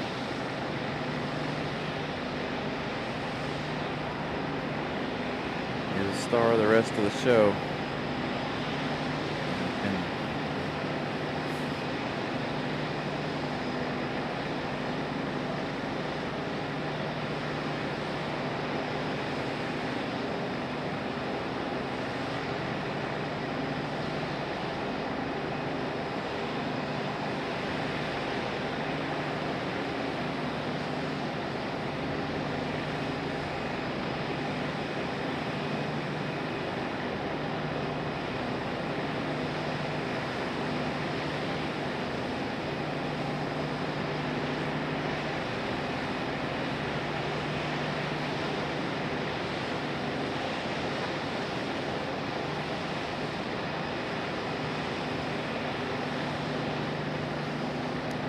Pushing the 777. No, I guess that's normal. It looks different on the camera.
Hey, we got more likes than I thought we were going to get. 121 likes. Again, like I said earlier, you'll be redirected to Sunday's show. Make sure you guys go ahead and click over there and leave a like tonight. Again, I'd like to start Sunday's show with 75 likes. And I know we can do it. We've done it before. We've started some shows with a ton of likes before. So.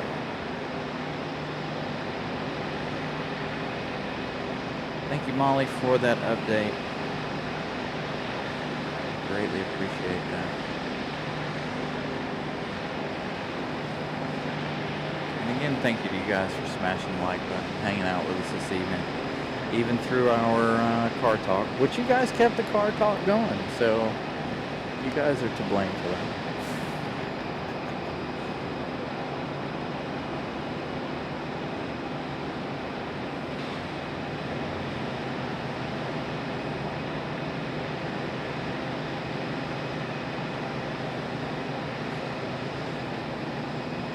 So we haven't seen a 777 departure in quite a while.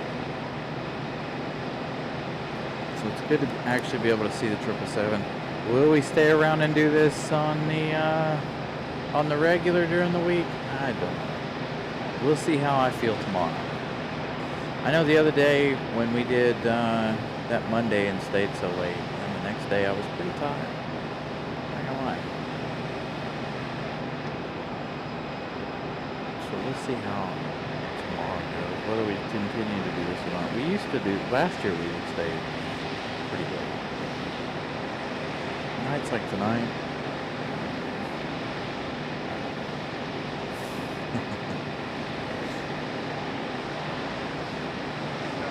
Patrick, good evening. Catch us with our last plane of the evening. Our American 777 headed back to London.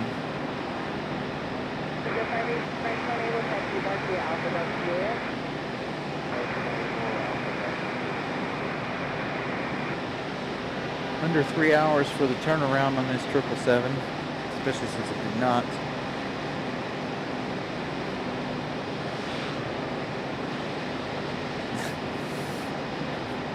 Since it did not make it to the gate on time. Sunday show has 12 likes. Thank you, Molly. No, Matt. No. Real plane spotters drive Type R's. That's a little more catchy, you know.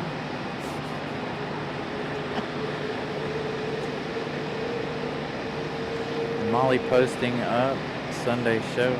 Hopefully you guys can hear the howl of our 777. I think it's a move on here.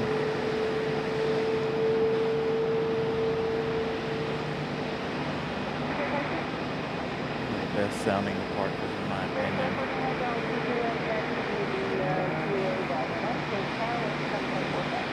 Did I just see another beacon at the end of the runway? It is getting close to time for FedEx in that 767. So, if we play our cards right, maybe we'll have another double heavy departure between the FedEx 767 and the American 777. Just like earlier in the show with the A350 and the FedEx, the other FedEx 767.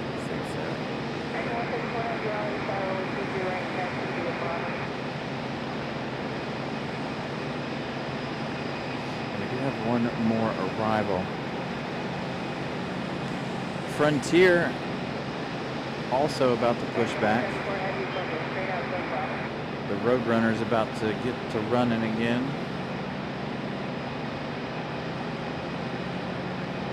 Looks like another American Airlines. If old Nick the Nikon here will focus. You're almost done. Your shift is almost over.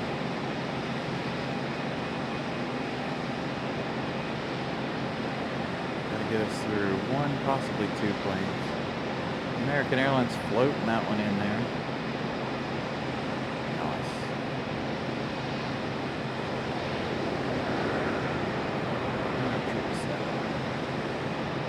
So let's go down to the end of the runway here.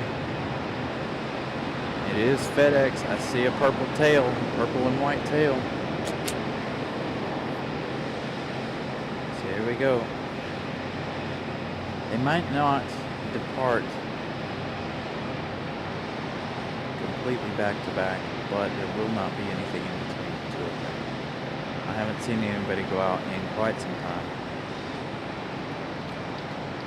So one last heavy departure. We're gonna go down here to our Frontier. I am keeping an eye on the end of the runway for FedEx.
Greg, I'm sure there's a couple down here somewhere that are sitting here with food on board.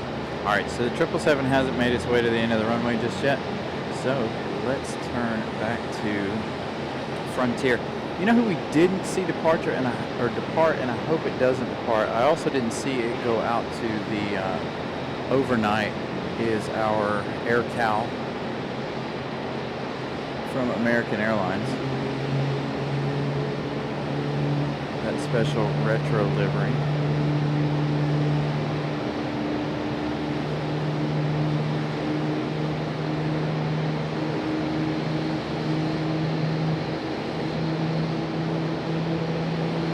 So we hang out with Frontier one last time. And we wait for our actual last plane of the night.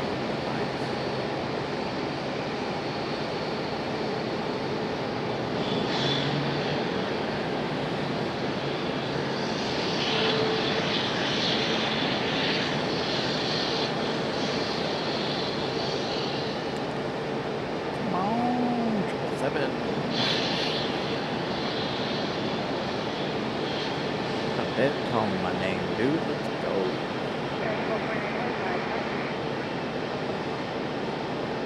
I can hear my bed from here. It's screaming at me. I'm actually not tired, but by the time I get done driving home, I will be.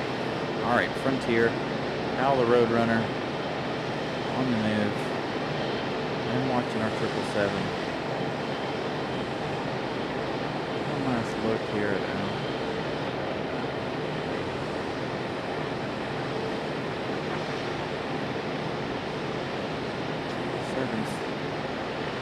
Sleeping still currently.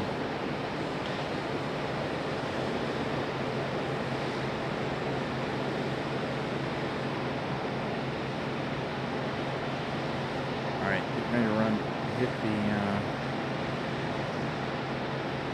runway here. He's turned on the strobes on the wings. All right, I'm gonna mute. You guys enjoy the 777.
There were like a ton of people that come at me right before the 777 departed. I think they're here watching a family depart.